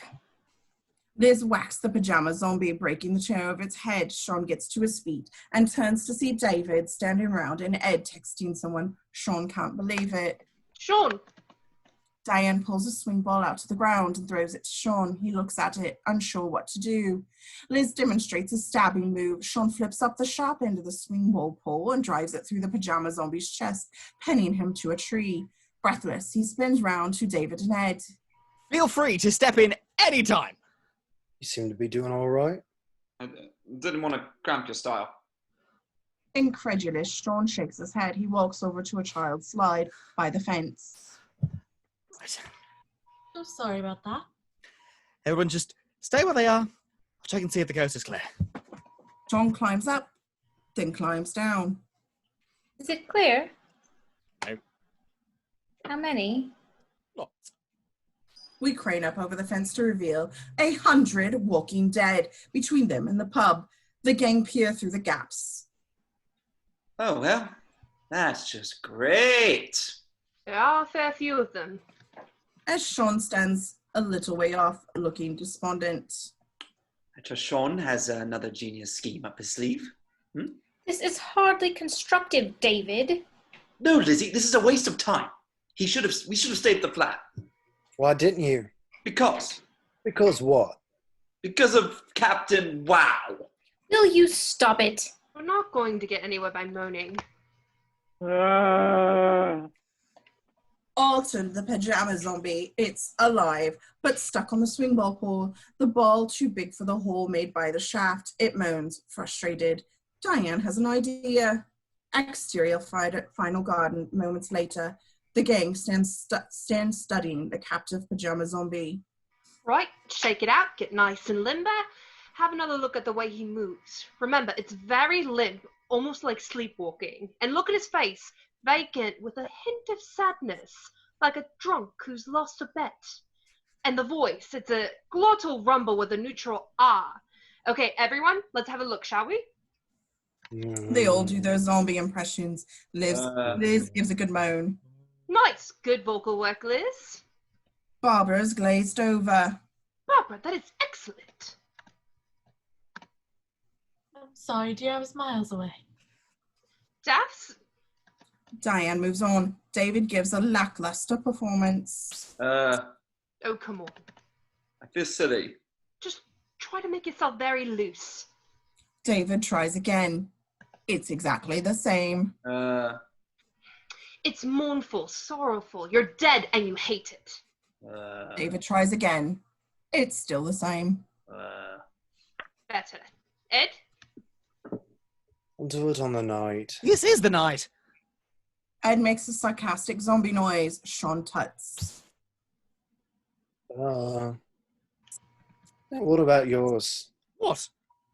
Well, who died and made you king of the zombies? Shaun flashes him an admonishing look, then proceeds to do a good zombie impression. Ed has to concede. Yeah, that's pretty good.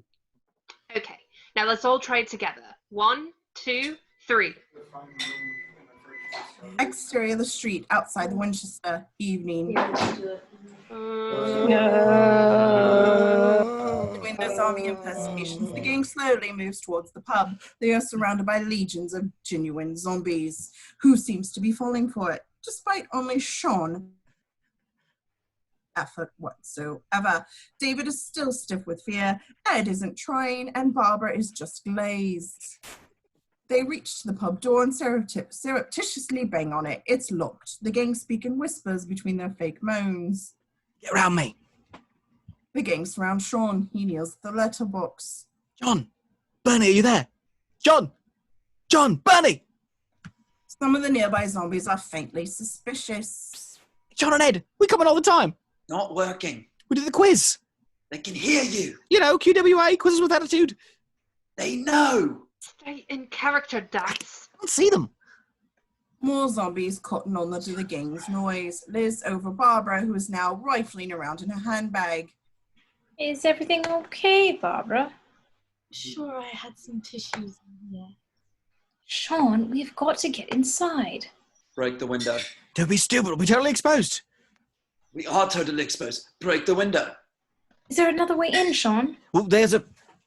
A Halloween ringtone. Shaun glares furiously at Ed, almost daring him to answer it. He does, holding up a hand. 2 seconds. Hey, you boy. No, I can't talk now. No, I ain't got nothing. No, I'm right in the middle of something. Yeah, weird, ain't it? Shaun smacks the mobile from Ed's hand. It skitters away. What are you doing? What am I doing? What are you doing, you stupid moron? Fuck off. No, you fuck off. Fucking off. Shaun smacks Ed hard with each successive fuck. Shaun! I spent my lifetime sticking my neck out for you, you idiot, and all things you ever do is fuck things up. Fuck things up and make me look stupid. Well, I'm not going to let you do it. Not today. Ed is for once speechless. Liz taps Shaun on the shoulder. Shaun! Shaun turns to see every single zombie looking at them. You were saying about another way in? Yeah, there's a... Clatter. David has tipped over the nearby bin, spilling the contents across the floor. He lifts it above his head. What are you doing? What are you doing? He launches the bin at the pub window, smashes it wide open. Get inside. No, they'll follow us. What? They'll follow us. Keep up the act. I'm going to have to do something. You mean do something? Shaun makes a big decision. He runs over to the picnic table. Oi! Every single zombie turns their attentions to Shaun. Wait till I've gone, then get him inside. God, where?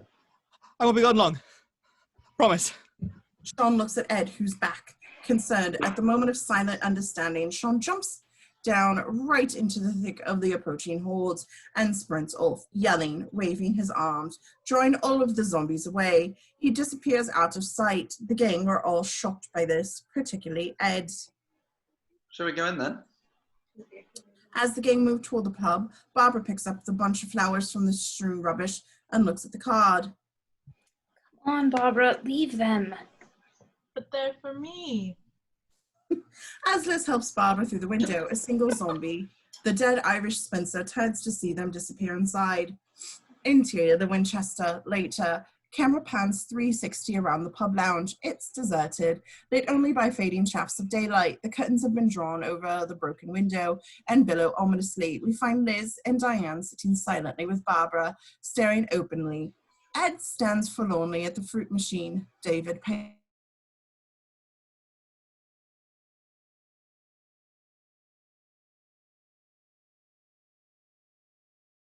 17. Either way, we should think about blocking up the window. We're totally exposed. How will Shaun get back in? Surely a knock. Nobody moves. We can hear distant moans outside. For goodness sakes, let's at least get some lights on. David strides over to some light switches. Liz leaps up. David, wait. David goes ahead and flips the switches. Nothing happens. Power's off. It's a good thing. We don't want to advertise our whereabouts more than we already have. No, of course not. Do we, David? No, of course not, Lizzie. I'm just trying to be proactive. We have to face some facts here. The power and phones are off. There's no sign of the owners, and there's a bloody great hole in the window. You did that, you twat. Someone had to make a decision. I know if you noticed, but we were in a spot of bother back there. Somebody needs to take control of this situation, and if no one else is prepared to take on the responsibility, then perhaps I should. Nobody speaks. Again, we hear the distant moans. Will Shaun be gone long? He'll be back soon. How can you know that? How do we know he's even coming back? I don't think he'd leave us, Stas. Wouldn't he, Lizzie? Are you really going to put your faith in a man who last night you spectacularly been for, among other things, being unreliable? A man and an idea of a romantic night spot and an impenetrable fortress are the same thing.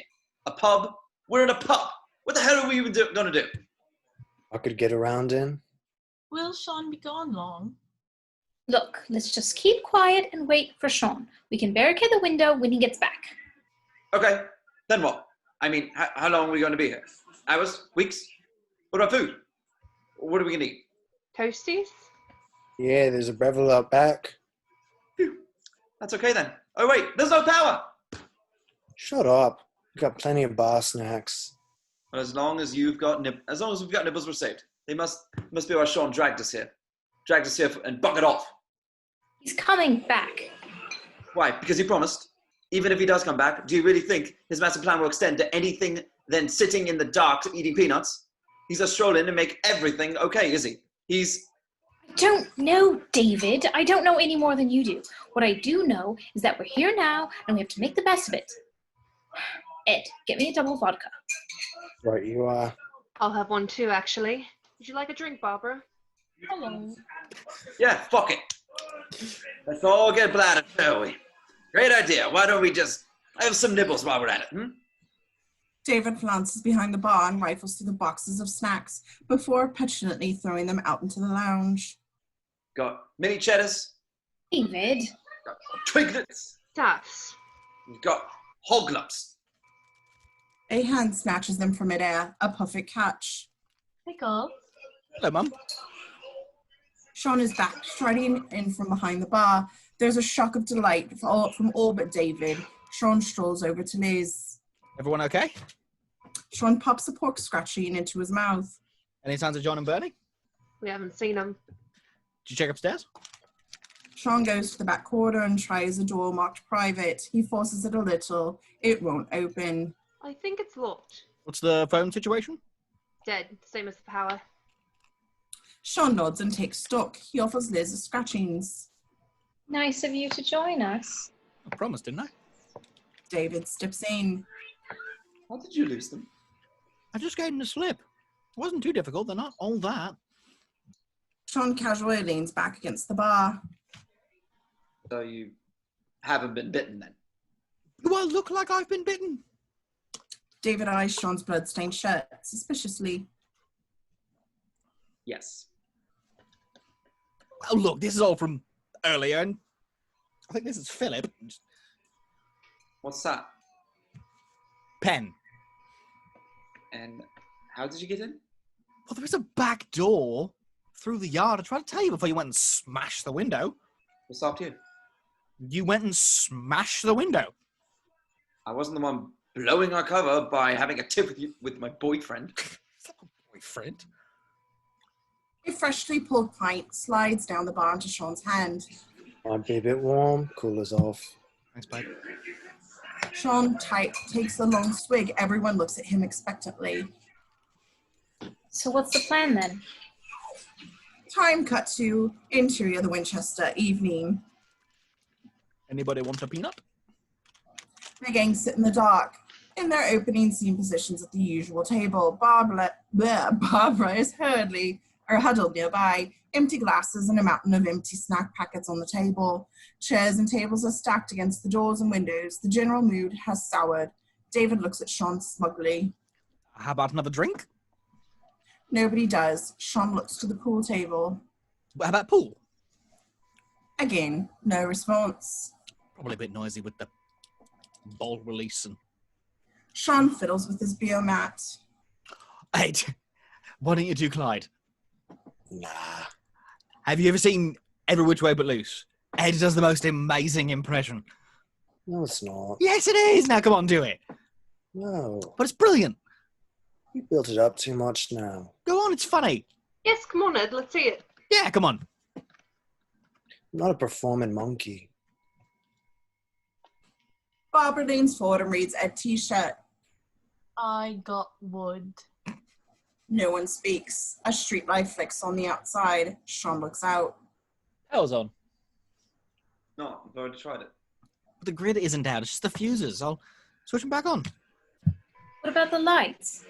Yes, we don't really want to advertise our whereabouts more than we already have. We may as well put a sign outside saying, "All you can eat." I think there's one. Yeah, they do a buffet on Sundays. The lights operate in a separate circuit. I'll flip on the main breakers so we can get the telly on. It's quite simple, David. Shaun flashes Liz a confident smile and heads off. Interior back corridor. Continuous. Shaun walks into the dim back corridor, past the door marked private. We linger on the door handle for a moment. Shaun finds the fuse box by the back door, the window of which Shaun looks out into the blackness. He flips the switches. That's it. Curious, Shaun peers out into the dark. He finds the relevant switch and flips on the garden light. Zombies. Lots of them. Shaun snaps off the light and yanks down the door blind in the moment of a panicked denial. He reaches back to the bar, past the door marked private. Unseen by Shaun, the door handle now twitches. Interior bar continuous. Shaun returns to the bar, slamming the back door behind him. Diane stood on a bar stool, flipping through the channels on the wall-mounted telly. We see the message, "Stand by for further information," displayed on every single channel. Only the fonts differ. The BBC, very austere. MTV, very funky, etc. Everyone stares at the TV with growing concern. Ed sidles up to Liz. Liz, you got a quid. Yeah? Liz gives Ed £1. He thinks with a smile. She smiles back. Ed goes off. Shaun returns and she nods to the TV. There's never anything on, is there? Shaun says nothing. He looks ashen and faced and guilty. What? Shaun glances to the back door. We've got a bit of a problem. What do you mean? They followed me. I thought you said you gave them the slip. Yeah. Do they know we're in here? I don't know. Well, we'll just have to be extra quiet, won't we? Shaun nods again, comforted, as Liz goes ashen-faced. What? Liz turned to see Ed pop the quid into the fruit machine. Ed, no! Ed, no! Too late. Ed hits the button and hits the jackpot. There is a cacophony of bells, buzzers, and spooky noises. Turn it off! Turn it off! Shaun dives to the floor and flips the switch. Silence. Then from outside, tap, tap, tap. Everyone looks to each other gravely. Taps become thumps. Groans become audible. The noise builds. Thump, thump, thump. The gang draw together and listen and puts a hand on Shaun's shoulder. Ed puts a hand on Barbara's shoulder. David puts a hand on Di's shoulder. John, the landlord, puts a hand on David's shoulder. Everyone scatters as Zombie John lurches towards them. Where the hell did he come from? I don't know, but... Tonight I'm gonna have myself a real good time. I feel alive. Don't Stop Me Now, My Queen starts up on the jukebox. Who the hell put this on? It's on random. Oh, for fuck's sake. The thumping builds. John advances. Shaun acts. Right, Diane, stay with Mum. Diane runs to move to Barbara. Out of the way. David, kill the Queen. What? The jukebox! David looks madly around the base of the jukebox. Liz, Ed, grab some weaponry. Shaun looks around for blunt objects. Ed points to the bar. What about the rifle? It's not real! How about some cocktails? What do you mean? The Flaming Spirits, Tremble, Sambuca, Brandy, get a rag in, light it. I don't know, the whole place could go up. What then? Zombie John is upon them. Shaun knocks into the pool table. How about pool? Agreed. Shaun vaults over the table, grabs 3 cues, and throws one to Liz and Ed. They tense up, ready for action. Okay, John, it's time at the bar. Having a good time, having a good time. As Queen kick off, a trio launch into action, whacking Zombie John with their cues. This is choreographed in such a way that the action corresponds with the song's lyrics. David, meanwhile, is having no luck with the jukebox. I can't find the switch! The fuses!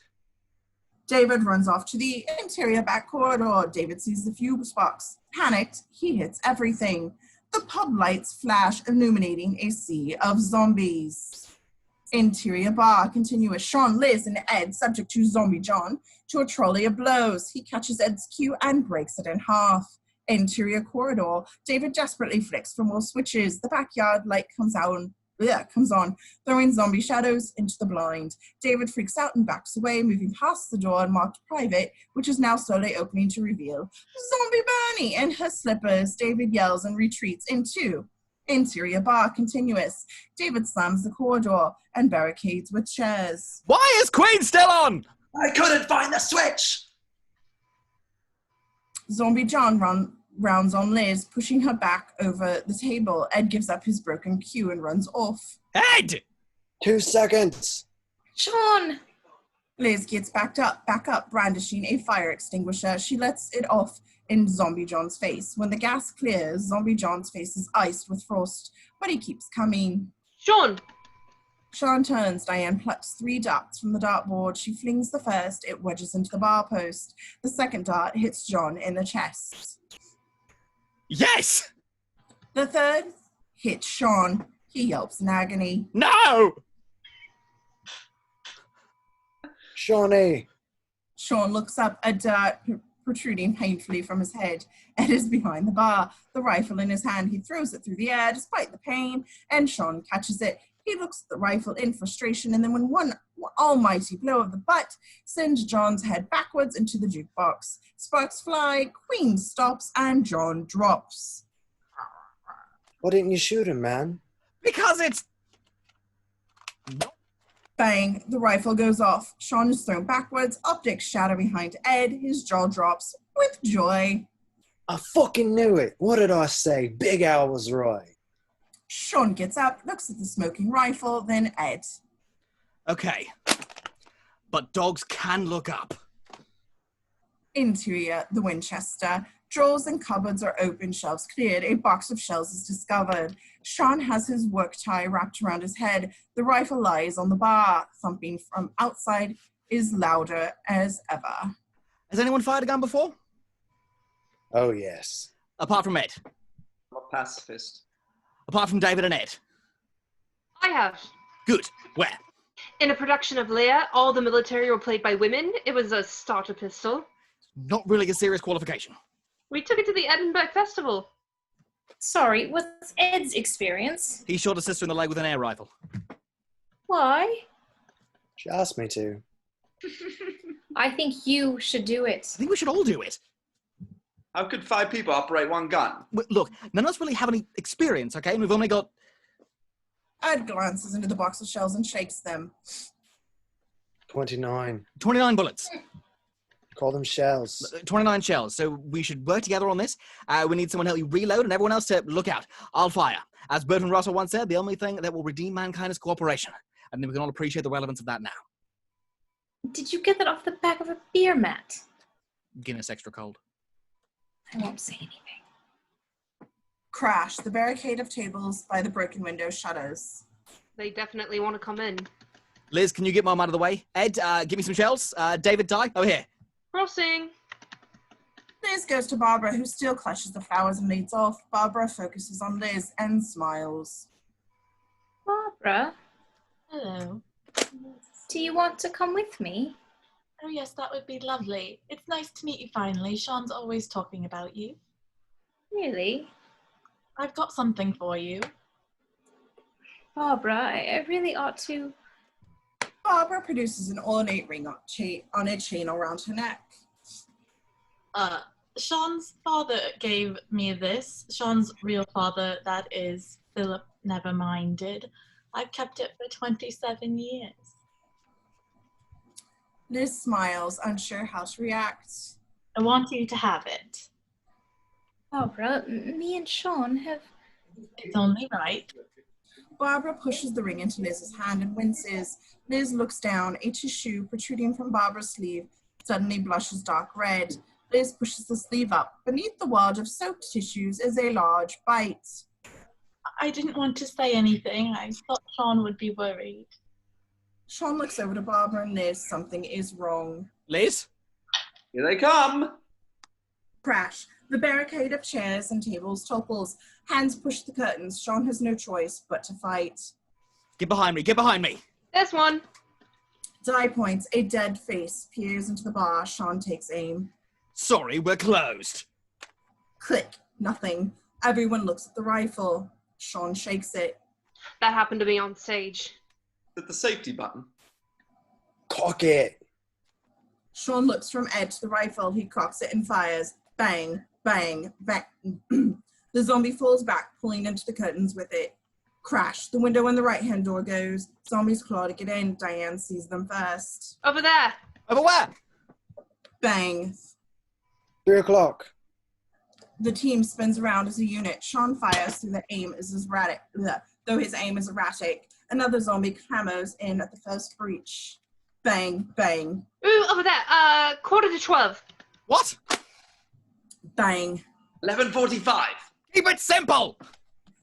Bang. Shaun manages to take out the door near the zombies. Top left. They all swing to the left. Shaun pulls the trigger. Click. Reload. Ed feeds Shaun 2 shells. I'm on it. Shaun cocks and fires, hitting a zombie in the head. Ooh, nice Bang. shot. Thanks. Let's block up the window. David and Di run to fix the fallen barricade. You all right? Shaun hands the rifle to Ed and runs to Barbara and Liz. Shaun, I'm so sorry. Liz says nothing. She looks at Barbara. Mum, what is it? It didn't have to be a bother. Shaun sees the blood. Oh God, Mum, I don't understand. The man in his pajamas. I didn't want to say anything. I thought you'd be upset. No. Ed sees Shaun hug Barbara. He hands the rifle to Diane. Take over a sec. Ed runs to the back of the room. David peers after him. What the hell is going on? What the hell is going on? Barbara's hurt. I know first aid. I know first aid. Take over, Mo. Diane hands the rifle to David and rushes over. She arrives to see Barbara lying feverish in Shaun's arms. Ed stands around, unsure what to do. Liz comforts Shaun. David sees a hand on his shoulder and looks down to his rifle. Shaun, Hold on, Mum, you're gonna be fine. Shaun, I forgot to thank you. What? Barbara shows Shaun the flowers. He's baffled for a moment. It's been a funny sort of day. Barbara starts to convulse. Oh, Jesus, Mum, no, no, no! Barbara's breathing slows. Shaun buries his face in her hair. Click, click. All turn to see David point the rifle at Barbara. What are you doing? Have to deal with her. Dad! For Christ's sake. Don't want to come back. She's not gone anywhere. It's going to change. She's my mum. She's a zombie. Don't say that. David, stop it. Move away. I'm going to count 2. Shaun leaps up, grabs a bottle from the table and smashes it. He holds the broken bottle to David's throat. Don't point that gun at my mum. Shaun, come on now. Ed pulls a dart from the bar and aims it at David's neck. Don't point that gun at Barbara. Ed, don't exacerbate things. What does that mean? Well, this isn't exactly fair. Here. Ed flips the pool cue from the floor and hands it to Diane. She raises the cue above Ed's head. Thank you. Ed smashes another bottle and holds it to Diane's throat. It's okay. Liz steps in, hands raised, affecting calm. Can we just stop and think about this? Tell him to put the gun down.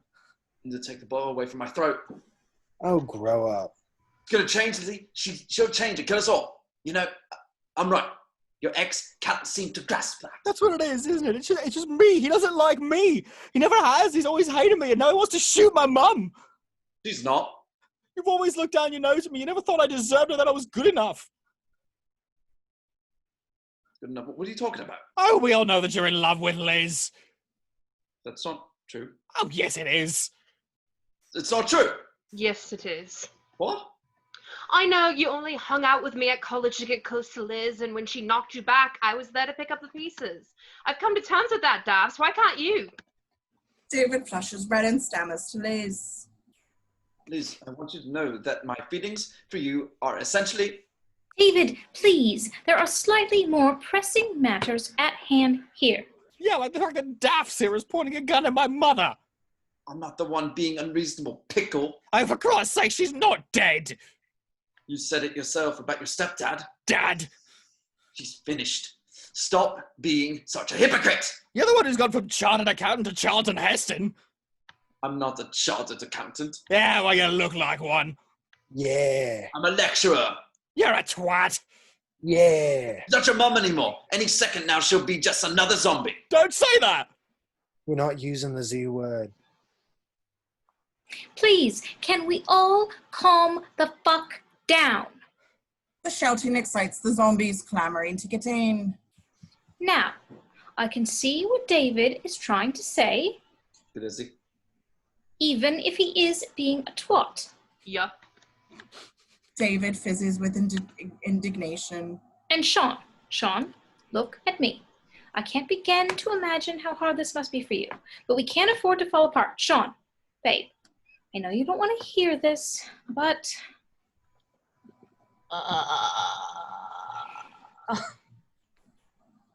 Barbara is standing upright. David behind her. Everyone stops at the sound of her mournful whine. Her eyes are milky white, skin a lifeless grey, face twisted, almost pleading. Shaun takes the rifle from David and points it at her. His hands shake, his eyes fill with tears, his finger tenses. You do it. Do it. Barbara looks at David, her expression twists into a scowl. Zombie Barbara hisses and lunges forward. Sorry, Mum. Bang. David is flecked with blood. Zombie Barbara drops. Total shock. Shaun lets the rifle fall to the floor. Everyone is speechless. David takes off his glasses to clean them. Well, I think we're all agreed that you did the right thing there. David replaces his glasses. Crack. Shaun punches him hard in the face, sending him sprawling. David rolls over. He now has the rifle in his hand. He points it at Shaun. No! David! Click. The rifle is empty. David looks desperate and ashamed. Everyone else is appalled. Shaun hasn't flinched. Right. I'm leaving. What? Not staying here. David walks to the bolted front door and starts to move the tables and chairs away. The noise outside rises. If you open that door, we won't stand a chance. What? And you will in here? David begins unlocking the deadbolts to the front door. David, don't. It's suicide. I think you should go, man. We will. We can run. We can defend ourselves. What do you mean, we? What do you mean? What do you mean, we? You don't honestly think I'm going to go out there with you? Opening that door right now would be a very, very silly thing to do. You're staying here? With him? Shaun did it. After all he's got us into. Shaun didn't ask you. Diane, how? Let me finish! Shaun didn't ask you to come here. You came for the same reason I did. You didn't know what else to do. Now get away from that door this instant! But... Get it! David crumples, the pool cue dripping from his hand. He steps away from the door and slumps against the window in tears. I'm sorry, Diane. I'm sorry, Lizzie. Maybe we're not the ones you should be apologizing to. David turns to Shaun, his face quivering with guilt. I'm sorry, Shaun. Shaun nods, silently accepting the apology. Well done, Das. That took guts. Smash. Dead hands break through the window. David is pulled in, back as the zombies bite down on his body. He screams in pain. Shaun, Liz, and Di desperately try to pull David back as he is dragged outside and torn to pieces. They attempt to keep hold, but fall backwards to find themselves clutching David's severed lower leg. The screaming remainder of David is being sucked into the hungry crowd. David, no! Still holding David's leg, Dianne gets up and runs straight to the front door, unlocking the final deadbolt. Don't! Di, don't! Too late, Di opens the door and runs out to save David, thrashing at the zombies with her boyfriend's leg. I'm coming, Daphs! Dianne is swallowed by the crowd. Zombies quickly take her place. Lots of them, all shapes and sizes, all walks of life, all ravenous. The floodgates are open. Oh dear. Cocktails? Do it. Ed runs off, Shaun grabs the rifle, Liz grabs the shells. He reloads and opens fires at the encroaching tide of zombies. Liz feeds him the ammo as they slowly back up to the bar. Ed's. Flaming cocktail sails over Liz's and Shaun's head and explodes over the door. It ignites the surrounding curtains and carpet. Zombies fall back momentarily. Keep them coming. The front barricade falls, zombies dropping clumsily into the room. Another cocktail explodes, holding them back.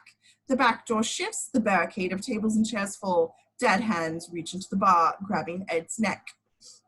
Gun, please. Shaun spins and throws the rifle to Ed, who catches it and blasts over his shoulder. The hands fall back, releasing him. Behind, a pizza delivery zombie walks through the fire. Ed, over here. Ed chucks the rifle to Liz. She's unsure of what to do. The pizza zombie's head is protected by a helmet. Deftly, she smashes the visor with the gun butt and fires into the hole. Smooth. Shaun notices Barbara's body. He grabs it. He grabs his jacket and lays it over her face, placing the flowers on top. Bang! The back door gives. Ed turns to see zombies pouring. Shaun, look who it is. Fuck a doodle do. Leading the pack is naked zombie Pete. Ed tries to ignite a cocktail, but his lighter won't work. Bitch. Shaun sees Ed is in trouble and calls for the rifle. To me.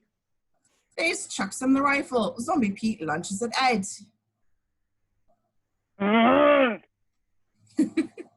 Don't groan at me, you thick fuck. Ed gets Pete in the headlock, but he is distracted by a Halloween ringtone trilling out from somewhere in the bar. Ed looks up to see Commuter Zombie holding his phone. Hey, that's mine, you cheeky. Ed screams as Pete bites down into his arm. Ed throws his head back in pain, making his neck available to the nearby zombie Bernie, who takes a massive chunk out of it. No! Shaun takes aim at Ed's attackers but can't get a clear shot. Pete! Amazingly, Pete hears this and turns around to face Shaun. Pete's dead eyes lock with Shaun's. I said leave him alone. Shaun blows Pete's head clean off. He swings back to Ed but can no longer see him. There are too many zombies between them. Ed? The front of the pub is now wide open. Liz fins off the increasing numbers with a hat stand. They're everywhere. Shaun, bar. But Liz bundles Shaun behind the bar. They crouch down, kicking the back door shut and holding it with their feet. Ed! Ed! No answer. Shaun Ed! peers back. He sees nothing but zombies. Ed! A huge shape tumbles over the bar next to Shaun and Liz. What? Ed is alive, but badly bitten, his neck gushing blood. I thought you were... Yeah, chuck us a cloth, will ya? Shaun does so. Ed presses the beer cloth to his neck. Zombies now fill the bar, having breached the first fire barricade. Get the brandy.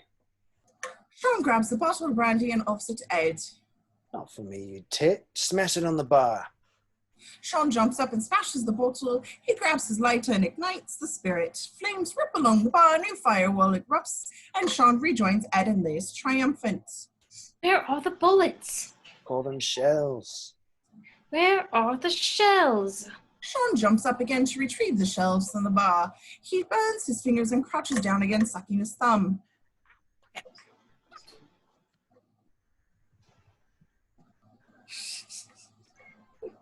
Zombies now reach through the flames, pushing at the pumps. Alcohol rains down. Ed takes a few gulps. So, what are we going to do then? Where are we going to go? Shaun and Liz look around at the loss. Then, bang, a football hits the back of the bar, smashing a mirror. It falls down and settles on the trapdoor to the cellar. The cellar? Maybe we can get out. Yeah, there's a barrel hatch. That leads out into the street. You can go back outside. Which would you prefer, mortal peril or certain death? The first one? They head for the trapdoor, but the zombie Irish spinster drops over and gets to her feet. Oh, give us a fucking break! On the fiery bar, a box of shells suddenly explodes. Stray bullets fire off everywhere. One ricochets off the pub bell and hits the zombie Irish spinster in the head. She falls, disappointed. Shaun, Liz, and Ed make for the hatch. Interior cellar. They pull Ed down into the dark cellar filled with boxes and laundry. Shaun grabs some piping from the floor and shoves it through the handle of the trapdoor, therefore wedging it shut. Ed slams against the wall, the beer cloth already sodden with blood. Liz grabs some linen from the washing line and uses it to bandage Ed's wounds. In the far corner of the cellar, the shaft of orange street light illuminates the outline of the barrel hatch. I can see the street. He puts the rifle down and jumps up. Hanging from the handles, the barrel hatch does not budge. Oh, come on.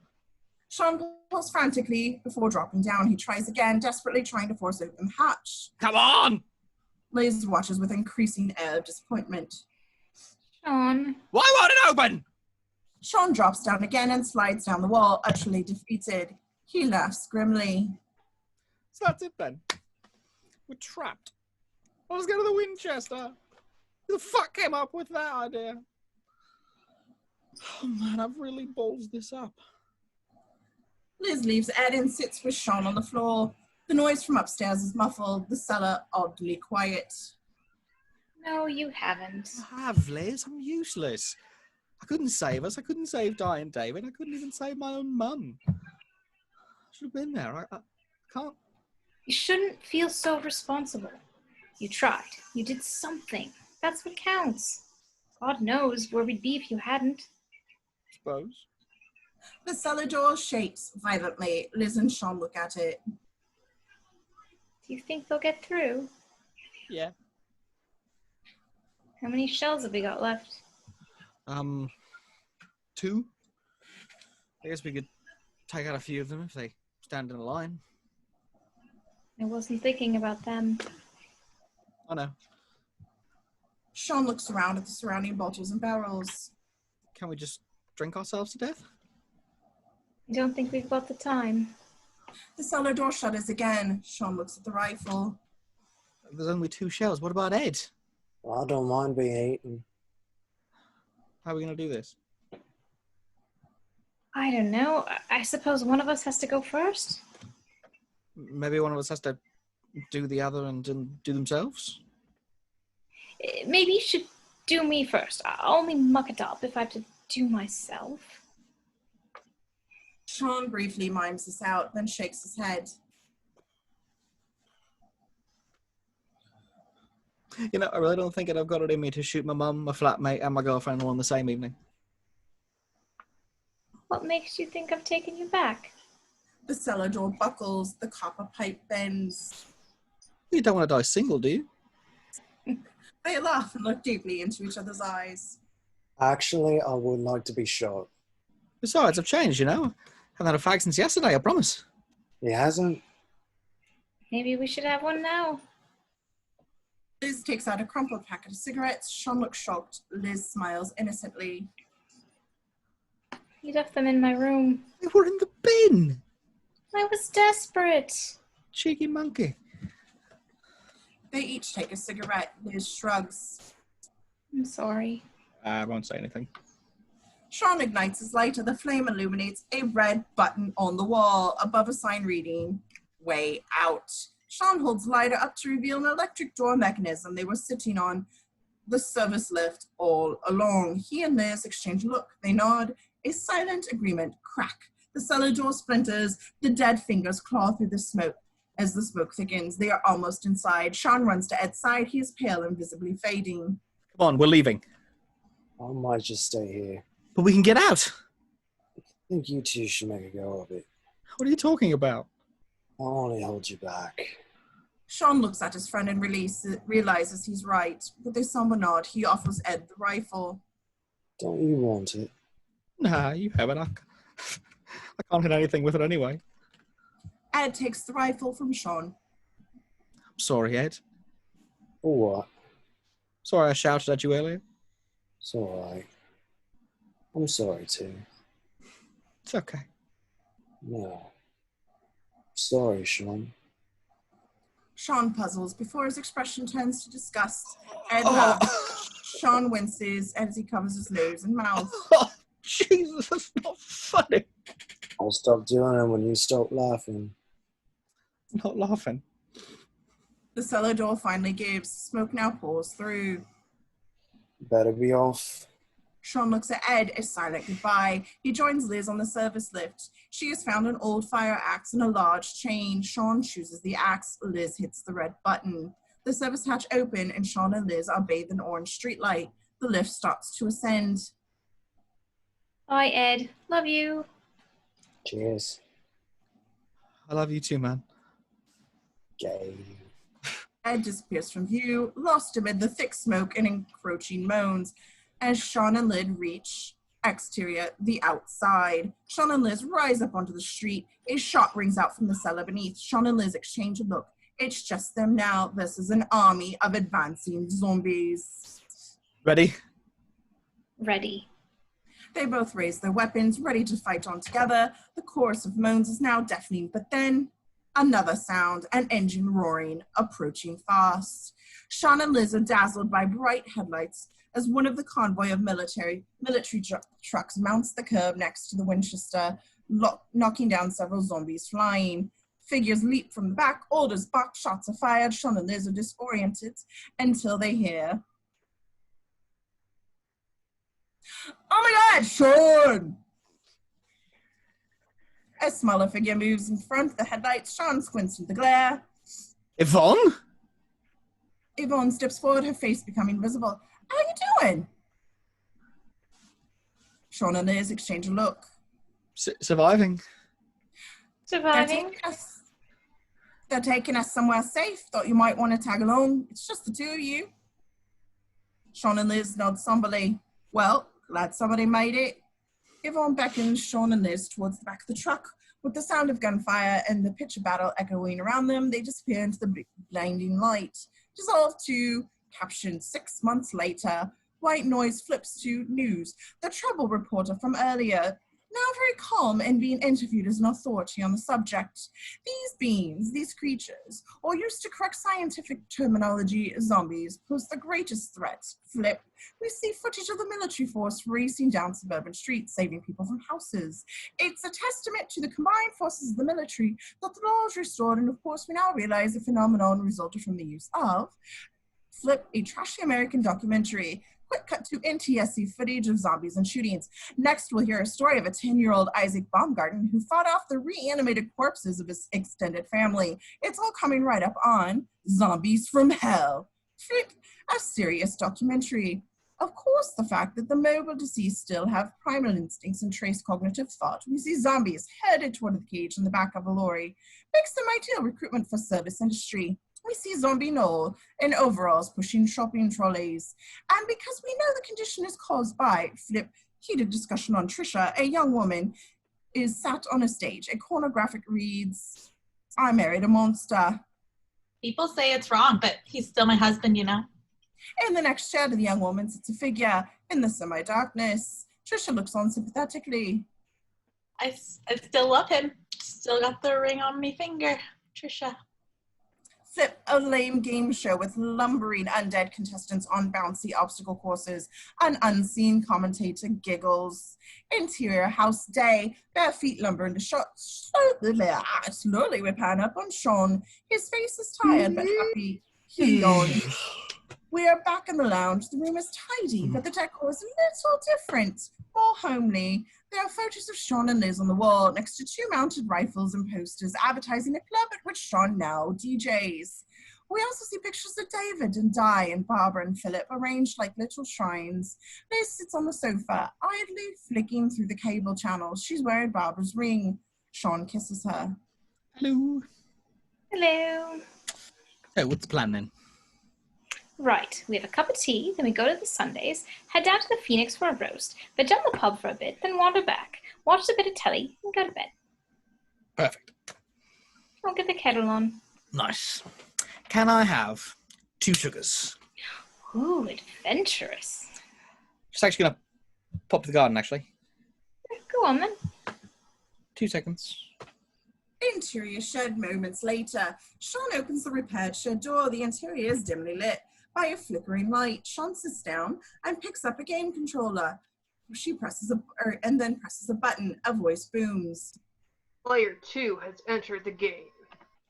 Zombie Ed sits on the floor playing a video game. He's shackled to the wall. Ed turns to see Shaun playing next to him. He looks for a moment before making a slow lunge at his arm. Oh. Shaun bats him playfully. Ed! They continue playing. Shaun scores a point. Ed groans. Shaun laughs. The end. All right. Well, folks, there's that Freddie Mercury cue. All right, well, folks, thank you all very much for watching, and we'll see you at the next one.